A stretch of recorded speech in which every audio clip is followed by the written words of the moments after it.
Hello, and thank you for choosing this full length, clean, historical Western romance by Kat Lynn. We are so happy to have you with us today. Before we begin, don't forget to tap the subscribe button and like and share with your friends. Your support allows us to continue sharing these sweet, heartwarming stories for free. Now, relax and get ready to travel back in time to the American frontier, where we join an adventure to find love and happily ever after. Enjoy. Copyright of Kat Lynn. Love Beyond Expectations. Rainbow Falls Brides, Book 2, Chapter 1. And the people in town have been so kind. I made some friends the other day when Duke's sister Hope brought some of her friends to visit. I've picked up knitting and gardening, and I love taking care of them when I'm not fussing over Mark. He's growing so fast. You should have seen how proud Duke was when Mark took his first steps. You'd think he just became the president. Did I mention our visits to the waterfall? Duke never stops reminding me of the first time I saw it under the moonlight. It's so beautiful. I wish you could see it someday. How are things over there? I bet old Mrs. Jenkins still yells at rowdy drunks every evening. I miss you, and I'll be waiting for your letter. God bless you, Hope. In a dimly lit room in the alehouse, Reva sat on the edge of her creaky bed, clutching a worn piece of paper in her hands. The air was heavy with the scent of stale ale and damp wood. The flickering light of a single candle barely illuminated the small space, but none of that mattered to Reva. Blinking tears away, she reread Hope's letter for the umpteenth time. Her eyes traced the elegant loops of Hope's handwriting as she read about Hope's motherhood joys and the warmth of a loving marriage. A soft smile touched Reva's lips. Hope's letters had by now become a brief respite from the harsh reality of her own life. It was like her best friend's words transported her momentarily to a world of happiness and contentment, a stark contrast to the squalor surrounding her. She sighed before dropping the paper. She'd already written a reply and delivered it to the post office, but it would take weeks, maybe months, before she got another letter. What if it took longer? What if she had to wait a year or more? Too long, she mused. It had already been almost 3 years since Hope left for. Reva checked the paper as the town's name had slipped momentarily from her memory. Rainbow Falls. The name was beautiful, a longing to experience what her friend had blossomed in Reva's mind. Wouldn't it be beautiful to experience a simple, blissful marriage with a loving husband of moderate means and children running around or playing with livestock? Her wistful smile vanished as soon as it appeared. That was a fantasy for her. She was here in Detroit, in Mrs. Jenkins' alehouse, and that was her reality. Reva? A distant voice called out her name, breaking the fragile bubble of solace. Reva carefully folded the letter, placing it in a worn-out wooden drawer. She stood and smoothed her clothes before tying her hair, which she'd let loose beforehand, into its customary ponytail. The knock at the door persisted, and she steeled herself, shoulders squared, for the inevitable intrusion of her duties. Reva, we need your help downstairs. The voice was as clear as day. Reva took a deep breath, releasing it slowly. I'll be there, Beatrice. The knock and the voice disappeared. Reva walked to the door and opened it, expecting to see Beatrice waiting. There was no one there. Laughs rang out from the area, giving Reva an idea of how busy it was. Plastering a smug smile on her face, the one that made her popular among the patrons, Reva stepped out of her room. As she walked through the narrow hallway and down the stairs, the rough wooden floor creaked beneath her old boots. It wasn't long before she made it to the main hall. It was livelier than she'd imagined. Her eyes scanned the dimly lit space, filled with the raucous laughter and clinking glasses of the patrons. The familiar weight of her shield settled over her like a second skin. She'd built this facade over the years to navigate the challenges of her environment, and it was just another day to put it to use. Would you look at that? Prosody rate percent. It's Reva, a man exclaimed, slapping the table with a palm. Come join us for a drink, Reva. Another man roared with laughter. You're right. I thought you were pulling our tails again. My, it is Reva. Have some whiskey with us, Reva. It's on me. I say you men have had a little too much to drink. People don't have tails, Sam. Animals do. You should know. You work at the slaughterhouse. She strode to the center of the room, grabbing the first man's cup from his hands. I don't think another mug will do you any good, Charlie. You're drunk enough for a lawman's aid. Charlie hiccuped, nearly tripping and falling. The other men burst into a fresh round of laughter, including one sitting by the side who had been drinking quietly the whole time. She turned to him, dropping the mug on his table. I wonder how you handle him, Sheriff. The sheriff merely grinned. I have my ways. I'm letting Charlie off today because his wife just gave birth. He's the happiest man in this room, I reckon. Reva's smile wavered, but she managed to keep her composure. She shrugged. Good for him, but he better not drink too much. I doubt the missus would be pleased to see him walking funny. I'll keep my eye on him. With that, Reva strolled away. She moved with purpose, weaving through tables and dodging rowdy patrons. The masculine demeanor she projected shielded her from unwanted advances, a survival mechanism learned over years of enduring the alehouse's gritty atmosphere. She was tough, and everyone knew her for it. Within minutes, the ruckus had been brought to an end. Beatrice, the other girl in waiting who'd come to call on Reva for help, beamed as she mumbled her thanks.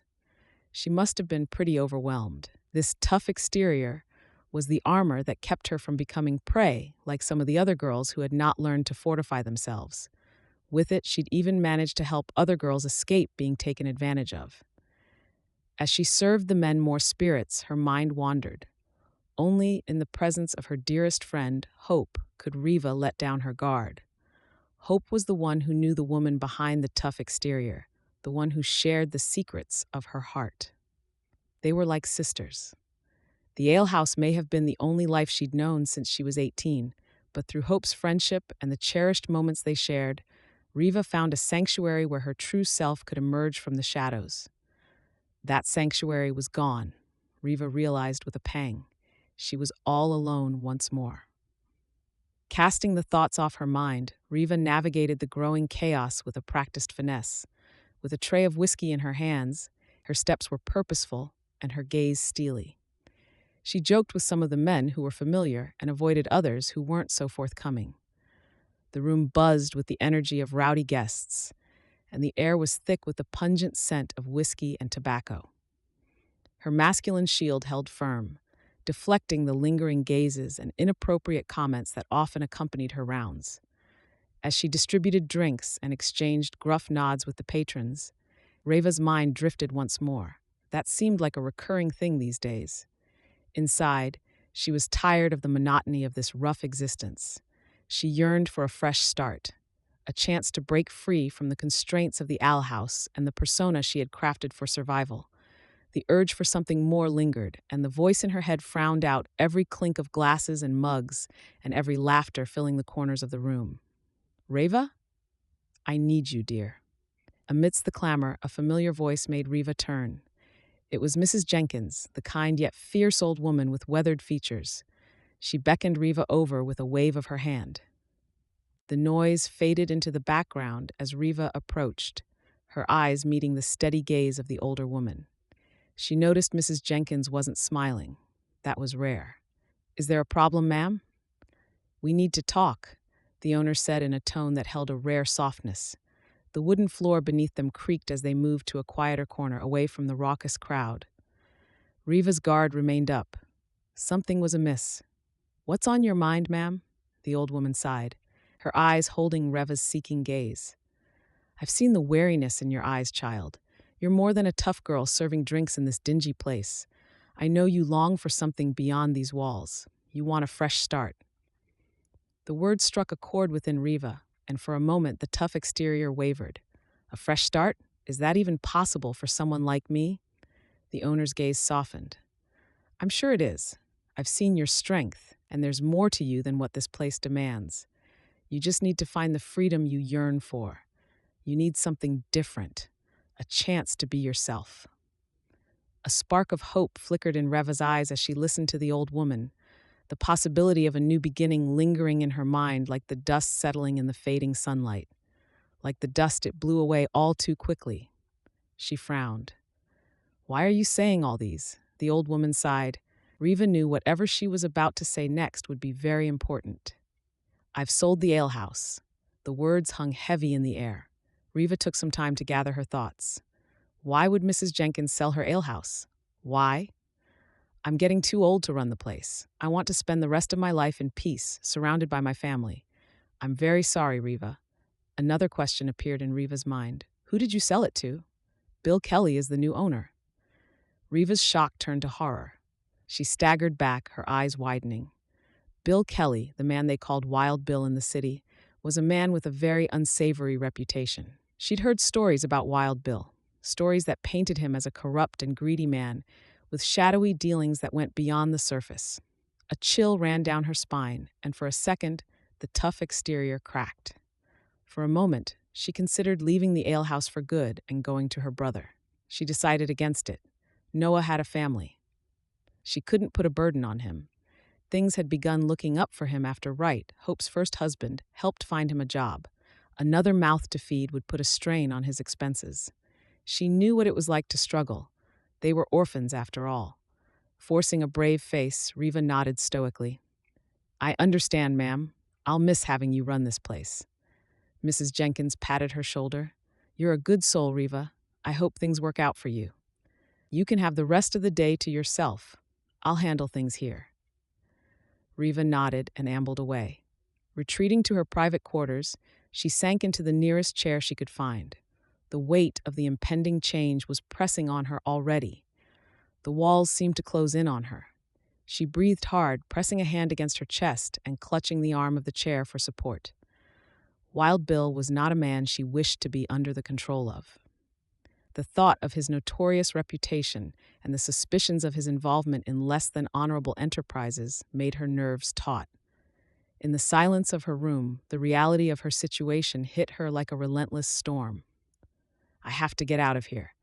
The familiar walls of the alehouse, which had been a haven for so long, now felt like a cage. With a deep breath, Reva wiped away a stray tear and steeled herself. She needed to leave. It was simple, but where would she start again? Chapter 2. Joel Silvers drew in a sharp breath, wiping the sweat gathering on his forehead. Under the blazing sun, he guided a gray-haired man through the expanse of his thriving cotton fields. The earth beneath their horses' hooves was rich and fertile, and he made sure his guest, Edson Greenwood, knew it. It was his biggest source of pride to be a farmer with a keen eye for fertile ground. Edson, a portly man in his 50s with a trimmed mustache and an air around him that reeked of affluence, observed the flourishing crops with a keen eye. Impressive operation you've got here, Mr. Silvers. Your cotton looks healthier than any I've seen in these parts. Joel nodded with a modest smile. Thank you, Mr. Greenwood. It takes a lot of sweat and care to keep things running smoothly, but you can be assured you're getting the best. I don't doubt it. As they continued their ride through the fields, the air carried the subtle scent of blooming flowers. Silence lingered in the atmosphere, and Joel frowned. For someone who came to do business, Edson had been quiet. Too quiet. Stopping his horse, he turned to face the bulky man. He decided to probe. Is there anything on your mind? Anything you'd like to comment on? Edson cleared his throat, his eyes meeting Joel carefully. I've been thinking. That was too vague. Joel waited for him to continue, but he stopped there. Why was Edson trying to keep him in suspense? Curious, he bit the bait. About what? I need a reliable partner, someone I can trust. There are a lot of businessmen around these parts, but they're all wolves, I tell you. Every single one of them. You're different. You're a successful businessman who's always straight in his dealings and has no time for planning ways to make a quick or dishonorable buck. Flattery. Joel knew this tactic all too well. Only one thing bothered him. If Edson wanted just a business partnership, couldn't they discuss it like businessmen without all the flattery? His lips tightened. Edson wouldn't need to unless he wanted something else. Get to the point. Joel had little impatience for idle talk. See? That's why you're the biggest name around here. You're a straight shooter if I ever knew one. More flattery. I'd like a partnership between us. How about we form a strong alliance, not just in business but in family as well? Wait, family? Joel's brows furrowed as he considered Edson's words. The realization dawned on him, but he decided to push further. What do you have in mind? A marriage between you and my daughter, Elda. I'm sure you've met, as expected. Joel took a measured breath. Mr. Greenwood, I appreciate your offer and the trust you're placing in me. However, I must admit that I've always believed in keeping business and personal matters separate. Edson's gaze hardened for a moment before softening into a knowing smile. Now, don't be too hasty in writing this alliance off. Elda is a fine young woman. Marrying her would strengthen our ties and ensure the prosperity of both our families. Joel's mind raced as he formulated a response that would convey his gratitude while sidestepping the proposal. He cleared his throat. There was no doubt this conversation was anything but comfortable, but Edson was a fellow businessman and a potential major buyer. He knew he had to navigate this delicate conversation without getting too impatient. I value our business partnership greatly as it is, and your daughter Elda seems like a wonderful young lady. However, my heart belongs to the land and to the work I do. I fear that marriage might hinder the dedication I have for my farm. Edson's expression shifted, his smile vanishing and his brows creasing. Joel, on the other hand, wasn't finished. He braced himself for potential offense as he prepared to speak the words that might sever this alliance. Even with the farm, you'd still need a family. What kind of man doesn't want to settle with a good woman? Joel took a deep breath while maintaining a polite smile. He fought the urge not to chuckle, even though he found the proposition of marrying Edson Greenwood's daughter, Elda, rather amusing. The idea of one of the biggest businessmen in Vine Valley pimping his daughter was certainly a topic for idle jokes at dinner time. He carefully chose his next words. I appreciate your offer, but I have my aspirations and ideals when it comes to a life partner. I hope you understand. Edson's face reddened slightly, but he grinned. Nonsense. You won't find a better woman in these parts, Mr. Silvers. Elda may not be educated, but she's got a good heart. She was so shielded he didn't even think to educate her. Suppressing a chuckle, Joel nodded. I'm sure she does, Mr. Greenwood, but I have a particular vision in mind. I'm searching for a woman with a refined education, someone who can match my aspirations. I hope you understand. Edson let out a crude laugh, but even Joel could tell it was forced. He wasn't fazed. Good luck finding a proper lady in this rugged West, Joel. You won't get better than my Elda. This time, Joel couldn't help chuckling. I appreciate your perspective, Mr. Greenwood. Different folks, different choices. I fully intend to pursue mine until I get what I want. His smile evolved into a grin. It's how I've gained my fortune, after all. I'm sure you know that by now. Edson frowned, bid Joel a curt good day, and rode off, leaving Joel amidst his thriving fields. As the wealthy businessman retreated, Joel breathed a sigh. That was unexpected. It wasn't the first time it was happening, and he was getting tired of it. He needed to settle down, and fast, so wolves could stop trying to take advantage of him through his marital status. The search for a suitable partner continued.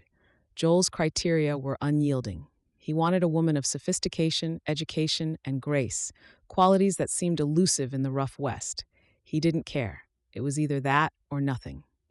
The night had settled, casting long shadows through the windows of Joel's study. A dim glow emanated from the flickering flame of the oil lamp on his desk, and the flame was the only source of lighting in the room, filled with huge shelves clustered with books. Leaning back on his chair, Joel stretched and yawned. The lingering scent of dinner still wafted through the air as he immersed himself in the town's papers, his mind drifting back to the events of the day. The most eventful was Edson Greenwood. There was a lot of wishful thinking on that man's part. A rhythmic knock on his study door interrupted his thoughts. He sighed and turned. Come in, he called out. The door squeaked open, and Ellie, one of his maids, entered with a tray bearing a steaming cup of tea. You wanted some tea, sir? Grateful for the distraction, Joel accepted the tea with a nod. He inhaled the appeasing vapor, the warmth of the cup contrasting with the cool evening air. Ellie bowed and left, closing the door behind her. Sipping some tea, Joel settled back into his reading. He couldn't focus much, however, as the events of the afternoon played in his mind like a reel. A flame flickered in Joel's eyes. Right there and then, he decided he would no longer delay the search for a wife. Instead, he would find a woman who not only met but exceeded his stringent criteria, but someone who would be the talk of the town and outshine all others in the surrounding towns. He'd look for a bride that suited his requirements. There was only one way to do that. Grinning, Joel set aside his tea, reached for pen and paper, and began composing an advert. His words were carefully chosen as he detailed the kind of woman he sought: educated, refined, and able to raise a family. If this didn't work, he didn't know what else would. Chapter 3. Reva took a deep breath, her fingers pausing on the door's handle. It had been a long day already, and she didn't know if she could take more. She had no choice. Wild Bill, the new owner, wanted to see her. Wild Bill was infamous for his temper. He got his nickname because of that, after all. Not heeding his calls wouldn't be a good idea. "You called for me, Mr. Kelly," she said when she stepped in. Wild Bill was smoking out of a pipe, reclining in a chair nearby. His face lit with a grin when his eyes met hers. Bill had a wild look that fit his nickname, with dark, rough hair, wide eyes, and small lips surrounded by stubble. A defining feature of his face was a scar that stretched from his left ear to his lower jaw. He was huge and intimidating. Reva swallowed. "Ah, Reva, good job today. You'll get more pay soon enough if you keep up the good work." She forced a smile. "Thank you, Mr. Kelly. You called?" His grin vanished. "Yes. You see, I have more plans for this establishment than just a boring old alehouse. That means making use of all the space I can get, including rooms like yours." Reva's jaw dropped. Surely he didn't mean. "But I'm leasing the room on the condition that the payment be made out of my wages." "That's the problem. You're a good worker, but you aren't making enough to keep your room and be paid your wages at the same time. The alehouse just isn't making enough money." He paused, then stared outside the window. "You could be making more." He did mean it. He didn't need to spell it out for her to understand. "I'm sorry, Mr. Kelly, but I can't do what you're asking me to." "No one's asking you to do anything," he said, chuckling. "I'm only telling you how things are. Of course, you can still keep your work. I'd only have to reduce your wages. I hope you understand." Swallowing, she struggled to utter a reply. "Yes, Mr. Kelly." "Good, you can go now." Suddenly exhausted, Reva retreated to her small, dimly lit room. The creaking floorboards beneath her boots echoed the weariness that lingered in her every step. As she closed the door behind her, the air seemed to shift, trapping the stifling scent of ale and despair within the confines of her meager space. A meager space Wild Bill told her to sell herself out to keep. Reva lay on the bed, covering her face with her arms. Biting her lip, she summoned the courage to face the reality of her circumstances. She needed to get out. She'd gone to visit her brother yesterday to tell him her next step after more than a week of thinking. She'd become a mail-order bride. On the way back, she picked up a copy of the Matrimonial Times. She jumped to her feet.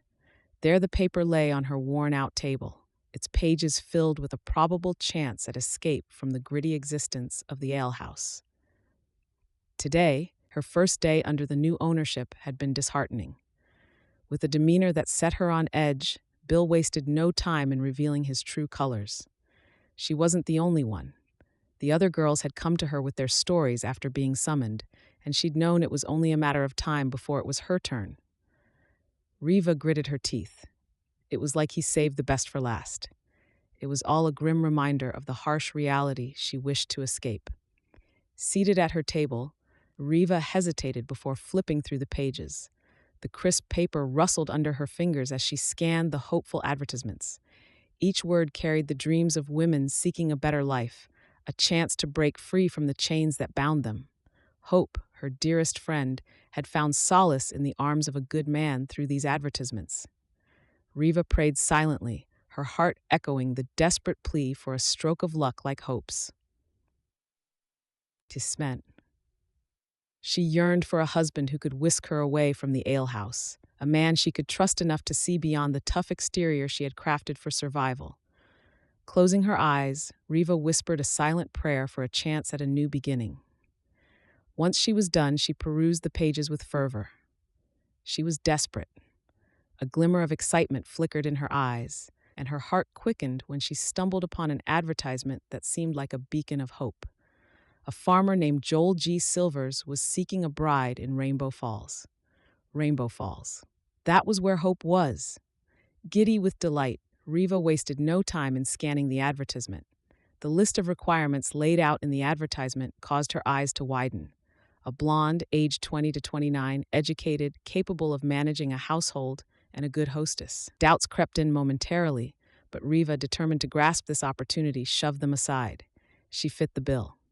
Years of working at the alehouse had honed her managerial skills, and her brother's teachings had equipped her with basic arithmetic and reading abilities. And yes, she was blonde. Without waiting any further, Reva fished out a piece of paper, a quill, and an inkwell. She began to write, determined to present herself as a suitable match for the farmer in Rainbow Falls. The words flew freely. She highlighted her ability to manage a household and the skills she had acquired over the years. Reva paused. Would it be a good idea to include her work experience? Pursing her lips, she decided not to. A worker in an alehouse might not look so good. She moved on to other things. Was she ready for marriage? Wasn't this all too rushed? As she wrote, Reva forced her doubts about her readiness for marriage out of her mind. She shook her head, focusing instead on the prospect of a life beyond the alehouse. It was perfect. She could start anew and see her best friend once again. Nothing could change her mind. When Reva finally sealed the letter, her heart swelled. She would deliver it the next day. The path ahead was uncertain, but she clung to the belief that this opportunity might be her ticket to freedom. Settling into her narrow bed, and with the letter safely tucked away, she allowed herself a moment of optimism, daring to imagine a future far removed from her current life. The worn sheets beneath her felt rough against her tired body, and the dying candlelight in her room cast shadows that mirrored the doubts in her mind. But she couldn't stop smiling. The prospect of becoming a wife, managing a household, and being a good hostess was daunting. Reva could admit that much. She didn't know if she was truly ready for such a commitment, but she knew one thing. She was ready to start again. In the quiet moments before sleep claimed her, memories of her last visit to her brother surfaced. When she shared her intention of becoming a mail-order bride and sought his guidance and reassurance, he said a few words that echoed in her mind. Reva, you're hardworking enough to be a good wife. Don't let doubts hold you back. The candlelight went out. As she lay in the darkness, Reva clung to her brother's words like a lifeline. Hoping for a future that held the promise of companionship, a fresh start, and the chance to see her best friend Hope again, Reva closed her eyes. As sleep enveloped her, the quiet prayer for a better life echoed in the corners of her weary heart. The train ride seemed to go on and on forever, but it was over. 6 weeks of exchanging letters and dreams of a fresh start led her to this moment. As the train slowed to a stop, she stepped onto the platform, her worn suitcase in hand and her heart pounding. Reva was in her best dress. It wasn't fancy, but it was modest and clean. It was the newest addition to her humble wardrobe. She checked herself, fingers smoothing the fabric, ensuring every strand of her golden hair was in place. Despite the simplicity of her attire, she held her head high. As she stood in the fading sunlight, a fancy carriage appeared on the dusty road. The sound of hooves clopping against the hard-packed earth announced its arrival. Reva's eyes widened, drawn to the magnificence of the horse pulling the elegant carriage. A pang of longing stirred within her, a yearning for the kind of comfort that seemed like a distant dream. Whoever the carriage came for must be a member of a very wealthy family. Detaching herself from that thought, she scanned the area. She hoped to find her husband waiting. To her surprise, the carriage slowed to a stop right in front of her. The door opened, and a man descended with a grace that left her momentarily breathless. His looks left her speechless. Dressed in a tailored suit that hinted at affluence, the man exuded an air of wealth. His dark hair, neatly combed, framed a chiseled face with striking features, a sharp jawline, high cheekbones, and green eyes that held a depth of mystery.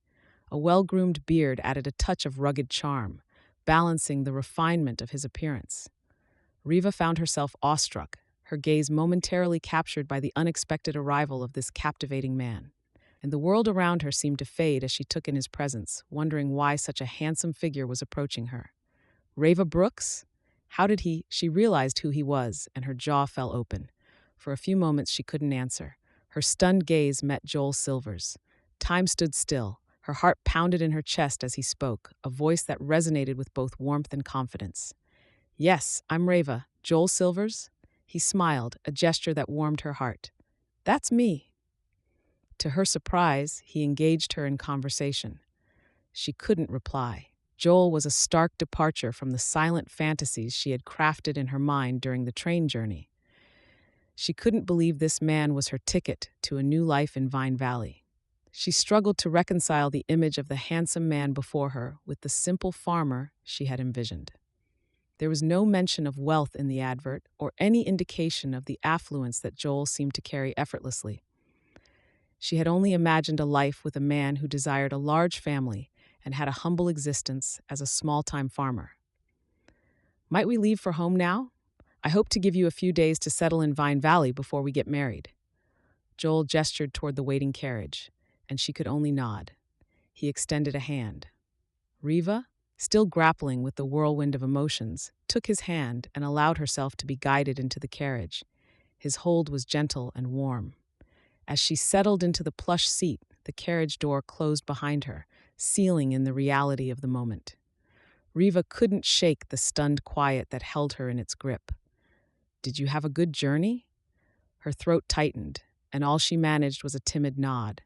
The clatter of hooves against the road, the creaking of the carriage, and the surreal presence of Joel Silvers beside her made Reva's heart throb. The landscape outside passed by in a blur, but in Reva's mind, the pieces of her carefully planned future rearranged themselves in ways she hadn't anticipated. She remained silent, her gaze fixed on the unfamiliar world that awaited her, a life that now seemed like everything she'd never dared to dream of.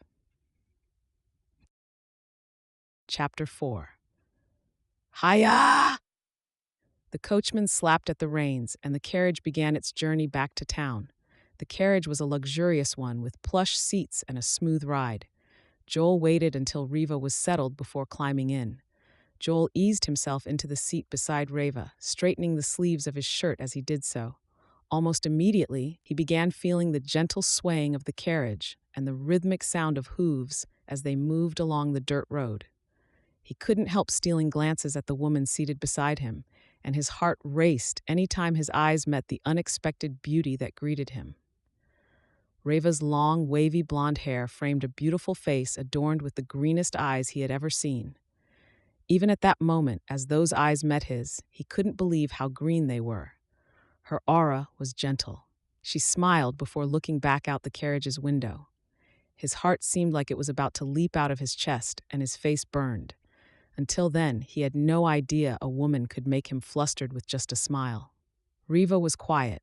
Maybe she was raised that way. She had a grace about her that Joel could only count as sophisticated. Yet her appearance was simple. His eyes went to her hands. Earlier, when he'd helped her into the carriage, he noticed how rough her hands were. They were such a contrast to her. Did she have a hobby that made her use her hands often? Minutes passed, and Reva still hadn't said anything. Joel considered breaking the silence and opened his lips to speak. He thought better of it, and his lips clasped shut. He took a moment to appreciate the subtle grace in Reva's demeanor, the way she sat with her back straight and her hands folded in her lap. The landscape outside was a blur, as his attention was captivated by the woman at his side. Finally, he decided the oppressive silence had remained for too long. "How do you find the town?" Reva turned to him, smiling. "It's beautiful. Well, what I've seen of it so far." Her voice was soft. Joel had to clear his throat before continuing. "We'll be spending a couple of days in Vine Valley before heading to Rainbow Falls for the wedding. I have some things to take care of here." Her eyes widened, but she gave no reply. She only nodded before fixing her gaze on the sight outside. Joel was torn. He didn't know what to say anymore. Sighing inwardly, he chose to try again. "Was your ride here good enough? The tracks have only just reached this part of the West, so the journeys aren't as fast as they are up north." Her eyes met his once more, and her lips parted. Instead, she nodded, her lips pursed shut. Again, her gaze flickered. Despite his efforts to engage her in conversation, Reva remained silent. Giving up, Joel focused on what lay ahead. There was so much to do. Even with all that was on his plate, he couldn't stop thinking of the woman beside him. He respected her reticence, admiring the poise with which she held herself. He wondered about the stories behind those emerald eyes and the life she had lived before this moment. The urge to ask her about herself hovered in his mind, but he hesitated, contemplating whether she could bring herself to open up to him. It was too early. He would give her time. Instead, he chose to enjoy the quiet companionship that marked the journey. Not long after, the carriage slowed. Then it came to a stop in front of a big house nestled in the quiet embrace of a cotton field. Joel smiled. They had arrived. Getting down, he extended a hand to Reva. She hesitated. He was about to lower his hand when she took it. Her hand, soft yet rough around the edges, was warm to the touch. She stepped out of the carriage, and her hand left his. He swung an arm to encompass the scene before them, bowing as he did so. "Welcome to my Vine Valley home." Reva studied the house with a wide gaze. Joel swallowed. Was the house underwhelming to her? Did she think it was smaller than she expected? He shook his head. He had to make things clear. Grinning, he stepped closer. "You see, this is where I stay when I have business in Vine Valley. I can assure you that my home in Rainbow Falls is much grander. You'll see." Her response was a silent stare, and Joel wondered what was going through her mind. Undeterred, he smiled. "Let's go. We'll get settled in and be down for lunch." Yes. That was the first word Reva had uttered since the carriage ride. A gray-haired maid opened the door and walked over to them. Joel nodded at her. "Good afternoon, Alita. I'll need you to help Reva with her luggage." Alita's eyes widened at the sight of Reva's modest trunk, a subtle detail that didn't escape Joel's observant gaze. He'd wondered at how small and modest it was as well. Was she the kind of woman who chose to look simple? Together, they entered the living room. Smiling, Alita led the way to the hallway. They were out of sight soon enough, and Joel took a moment to appreciate the quiet surroundings. Everything was set. Nodding to himself, he made his way up the staircase. He had to be ready as well. An hour later, Joel paced the dining room. The dining table awaited them, set with a sumptuous lunch. Reva wasn't out yet. Taking a deep breath, Joel settled into a chair. A wide smile played on his lips. Not long after, Reva descended the staircase, dressed in another simple yet elegant dress that accentuated her features. Joel's gaze lingered on her, captivated by the grace with which she carried herself. He couldn't take his eyes off her, even as they sat down for lunch. The layers of silence between them only deepened the intrigue. Lunch began. It was a simple meal of vegetables, freshly baked bread, and chicken soup. Reva ate very little. She picked at her meal, avoiding eating in mouthfuls. Her manner of eating was enough to capture his attention, suggesting a refined background with an inclination toward moderation.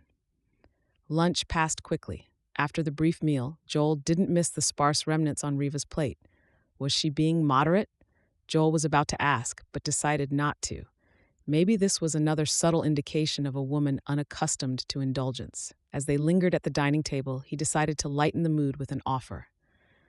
"Do you want to stay indoors or leave for town? I won't be available for the next few hours, so you can leave in the company of anyone you want." Her brows creased as she turned to him. "Leave for town? Yes," he shrugged. "You're free to explore the town and go shopping while I work." Reva's lips parted, and a small gasp escaped her lips. Joel raised a brow. He expected a nod or perhaps a polite acknowledgement, but her surprise caught him off guard. "Are you sure?" she asked, her voice higher than usual. Her voice trailed off. The unexpectedness of her reaction surprised Joel. Wasn't this what she was used to? With a reassuring smile, he confirmed his words. "Absolutely. Take your time. Enjoy the town." Reva's confused stare remained in Joel's mind when he left the dining room. No, that wasn't right. It was the image of the beautiful Reva. He couldn't shake off his mind. He didn't know why she lingered in his thoughts as he retreated into his study, ready to attend to the farm's account books. What layers did Reva have hidden behind her poised yet quiet exterior? As the quiet settled around him, he found himself pondering the intricacies of the woman he had invited into his life. The letters and numbers on the papers right in front of him danced in his eyes. He rubbed his forehead. He wasn't getting anything done. Joel's study proved to be a brief respite before he was interrupted by a rasp on his door. "Mr. Silvers, you have a guest." Groaning, he stood and walked to the door. Alida was waiting on the other side, a wide smile on her face. Who? It's Dennis, sir. Joel's face lit up with a wide grin. Dennis, his longtime friend, had been out of town for so long and had finally returned. He made his way to the entrance to greet his friend. As the door swung open, he looked around. He didn't have to for long, as his eyes met a tall figure. Dennis, you've returned. There he was, standing by the porch and running his fingers through his brown hair. His trademark genuine smile remained plastered on his lips. Been a while, hasn't it, Joel? The two men embraced, laughing. Joel and Dennis had been friends for years, and their bond ran deep. Dennis, also a farmer, had a penchant for travel. He'd just returned from a journey to Canada. Their warm greetings and jolly laughter filled the air as they exchanged warm greetings. When they entered the living room, Joel stopped in his tracks. They weren't alone. Reva, seated, looked at both men. He cleared his throat, turned to Dennis as well, and chuckled. Dennis had surprise written all over his face. Dennis, this is Reva, the woman I want to marry. He faced Reva, who was already on her feet. This is Dennis. He's my closest friend. Dennis flashed Reva his winning smile, bowing slightly as he shook her hand. It's my pleasure. When Dennis turned back to face him, Joel knew he was in for a lot of questions. That could wait, as he'd noticed Reva was quiet. Maybe she needed some rest? Do you want to get some rest? Reva nodded, and he escorted her to the bedroom. When they got to the door, Reva was quiet. Joel, not knowing what to say, fiddled with his long sleeves. As he was about to turn, Reva's words stopped him. Thank you for everything, she whispered. Touched by her appreciation, Joel smiled warmly. A sense of contentment washed over him. You're welcome. You should get some rest. We have a long day ahead of us tomorrow. Again, there was a puzzled look on her face. You'll head over to the dressmaker to get your measurements, and we'll get anything else we might need before our journey to Rainbow Falls. Reva's eyes lit at the mention of Rainbow Falls, but she only nodded before entering her room. As Joel made his way back to the living room, he wondered what the future held for him and this mysterious woman with the green eyes. The journey had only just begun, and he couldn't wait to see where it would take them.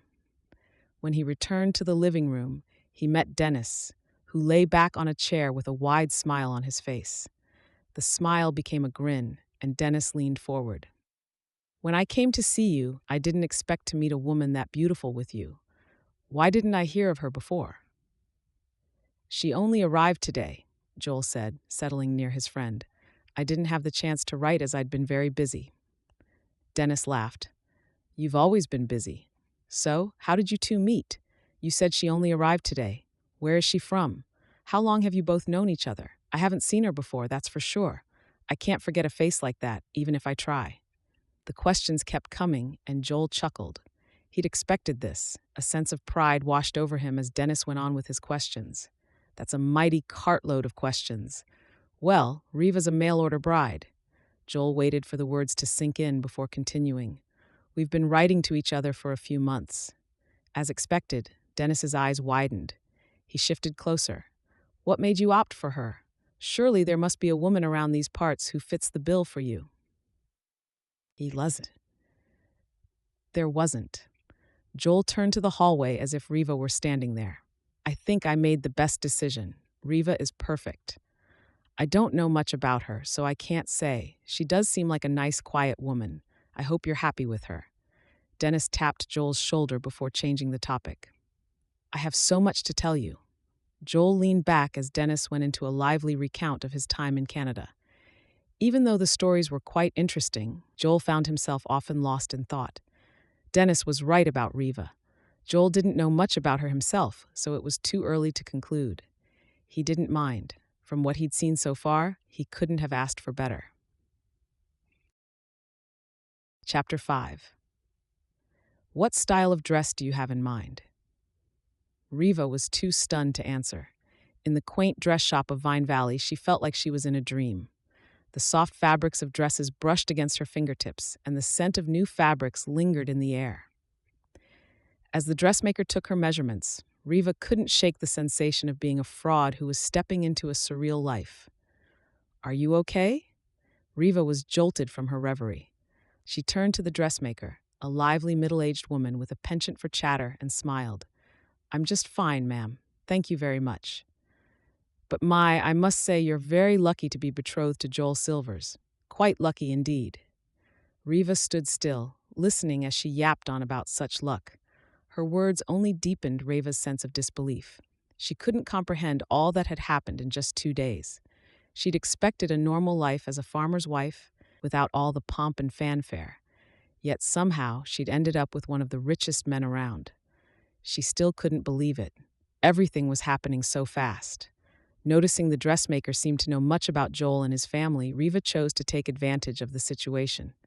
Summoning courage, she turned to the woman. "Is Joel that wealthy? I thought he was a man of modest means with a sizable fortune." "Modest?" The dressmaker shook her head. "You couldn't be further off. Why? Joel G. Silvers is the wealthiest farmer in Rainbow Falls, the trading center, and all the towns around it." A tremor rippled through Reva, catching her off guard. She'd seen signs, but she didn't want to believe how much the reality of Joel's affluence contrasted sharply with the image of a simple farmer she had held onto. The revelation hung in the air, but before she could process it, the dressmaker continued her animated conversation. "You'll be the talk of the town soon enough. You can be sure your wedding will be a grand affair. That's why we need the best dress for you. Come this way."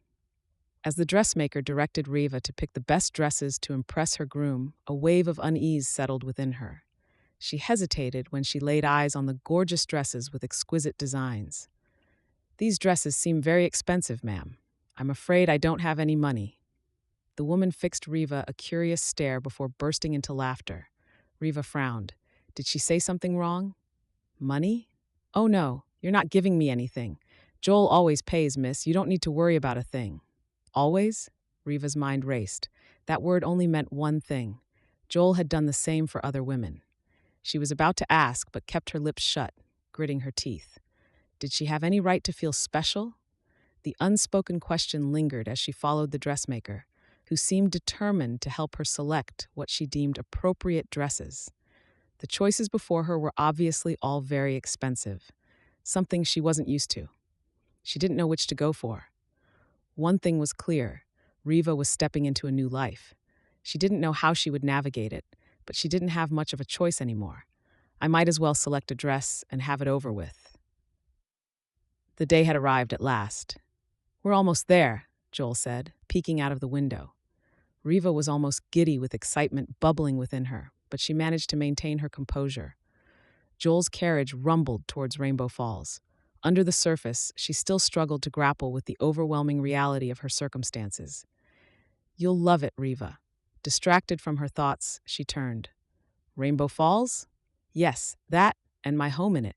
He chuckled softly. "I hope it's as good as what you're used to." Reva winced, although she managed to keep her smile on her face. She nodded, but his words reminded her that he assumed she was accustomed to a certain level of comfort. It struck her that he still had no idea about her humble origins, the dirt-poor family she hailed from, or the years of hard work she had endured at the alehouse to survive. Women from wealthy homes didn't toil like she did. Joel wanted the perfect wife, and he assumed she was one. What would he think or say if he found out she had worked at an alehouse? Reva chose not to correct him. She couldn't. That would mean a return to her former life, and that was out of the question. The smile gracing her lips widened as she turned to Joel, trying to maintain the facade of a polished lady. "I'm looking forward to it." At that moment, she decided to embrace the opportunity before her, even if it meant working hard to live up to the expectations that came with her new life. If she tried hard enough, they wouldn't know. They didn't need to.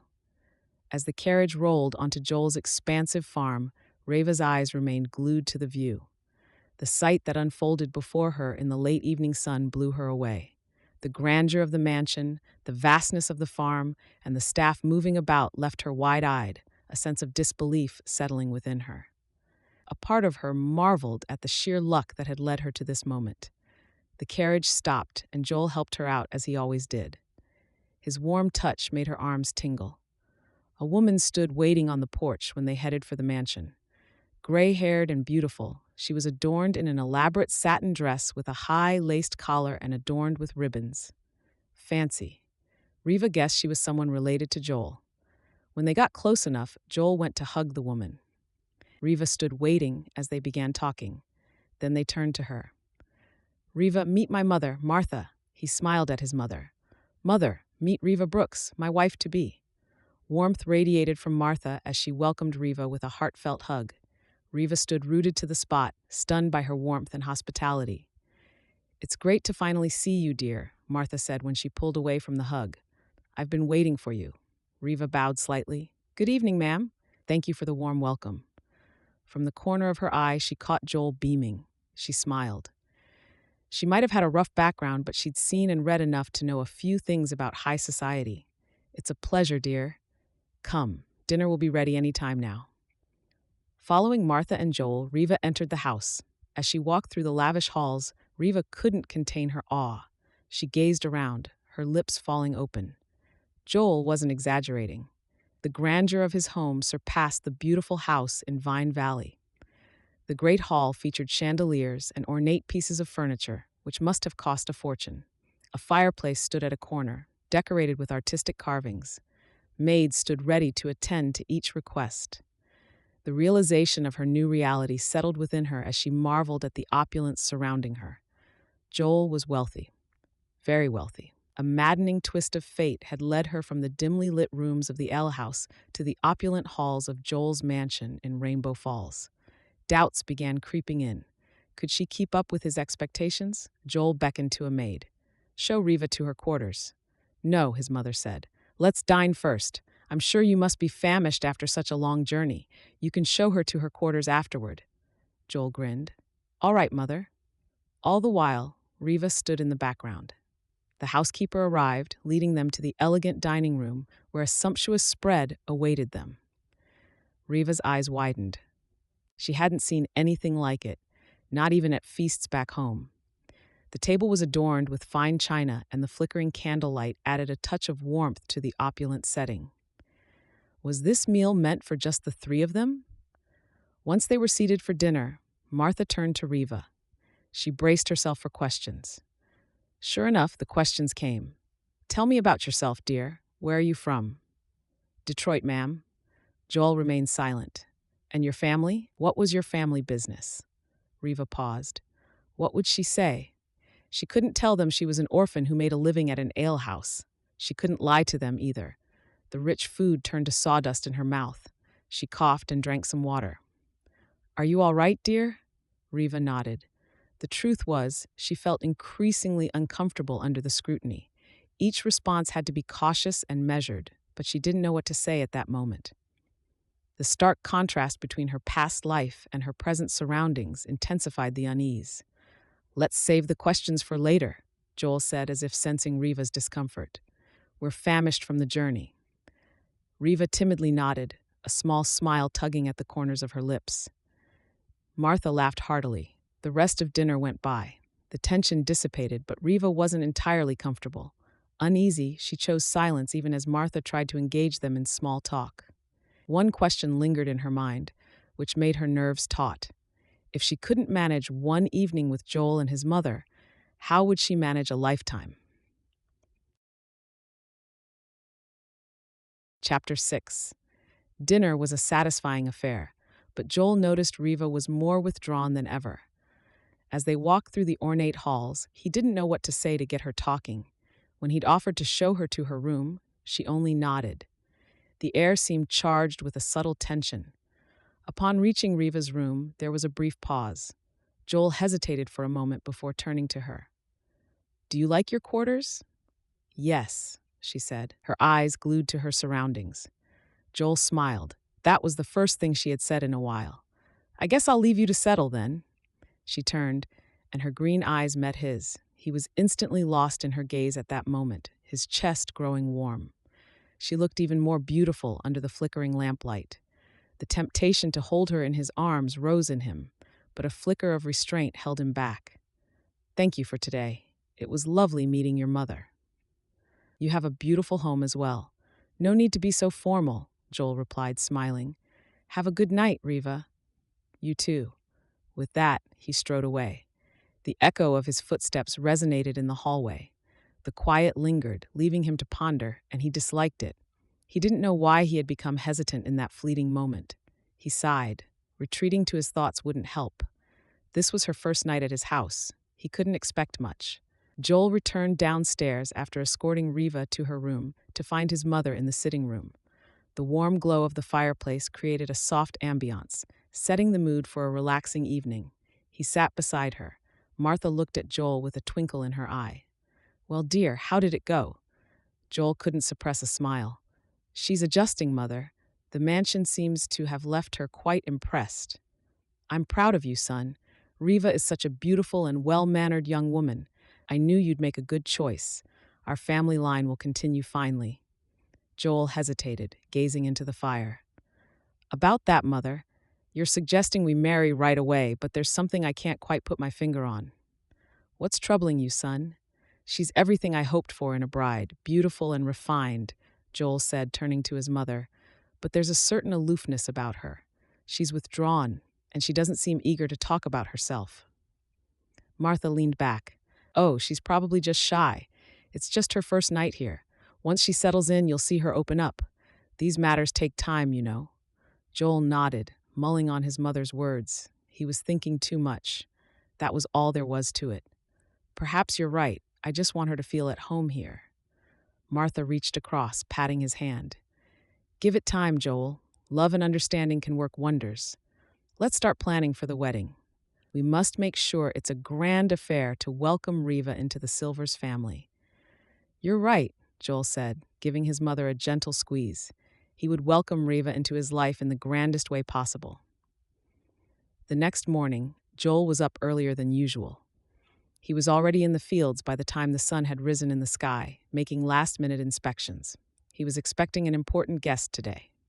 Even though his business discussion with Edson Greenwood had been derailed the last time, the deal was still a promising prospect. Things needed to get along smoothly. He'd covered a distance through his cotton fields on his stallion, allowing it to gallop across the path lining the fields. The early morning breeze blew against him, and he grinned. He loved the freedom of an early morning ride. When Joel returned to where he started, one of the farmhands was waiting for him. "Prosody wretch." The man approached the horse eagerly, but Joel could already guess why he was so giddy. "He's here, Mr. Silvers." Edson had arrived. "Is everything in order?" "Yes, sir. The arrangements are complete. Mr. Greenwood is just over the field, waiting at the gate." Joel nodded, groaning inwardly. The sooner he had this done, the better. He wasn't so excited to face the cynical Edson once more, but the deal was an important one. The best he could do was humor the man. Joel unsaddled his stallion and crossed the field in record time, leaving the horse in the care of the farmhand. He'd had enough time to adjust and prepare himself. When he reached the gate, he caught sight of Edson. Slowing his pace, he approached. When he reached, he extended a hand. Edson took it without comment. "You've arrived, Mr. Greenwood? Are you ready to discuss the terms of the deal?" "Yes, let's do that." Joel led Edson to a gazebo located in a picturesque area with homegrown trees serving as decor. A maid brought in a tray of cookies and 2 cups of steaming cocoa before bowing and leaving. "You've inspected all my farms, so you know what you're getting. What do you think?" "I think it'll be a great idea to do business with you." He leaned forward. "You do know my earlier offer still stands." Joel couldn't resist a smug smile. "I think I made it quite clear that it wouldn't be possible. I already have a bride, and I can't have more than one wife. That just won't do." Edson's face was crestfallen. He grabbed a cup, gulped some cocoa, and cleared his throat. Joel braced himself while sipping his cocoa. The man before him was not easily outdone. "I don't know about you, but marrying a stranger wouldn't sit well with me," Joel frowned. "Why do you say so?" "I can't trust someone I've never met before. What if she isn't who she claims to be? What if she's lying just to get a better life? I'd hate to marry a soiled dove thinking she's a virtuous woman." Joel clenched his jaw. "Not everyone is like that." "You don't know about that.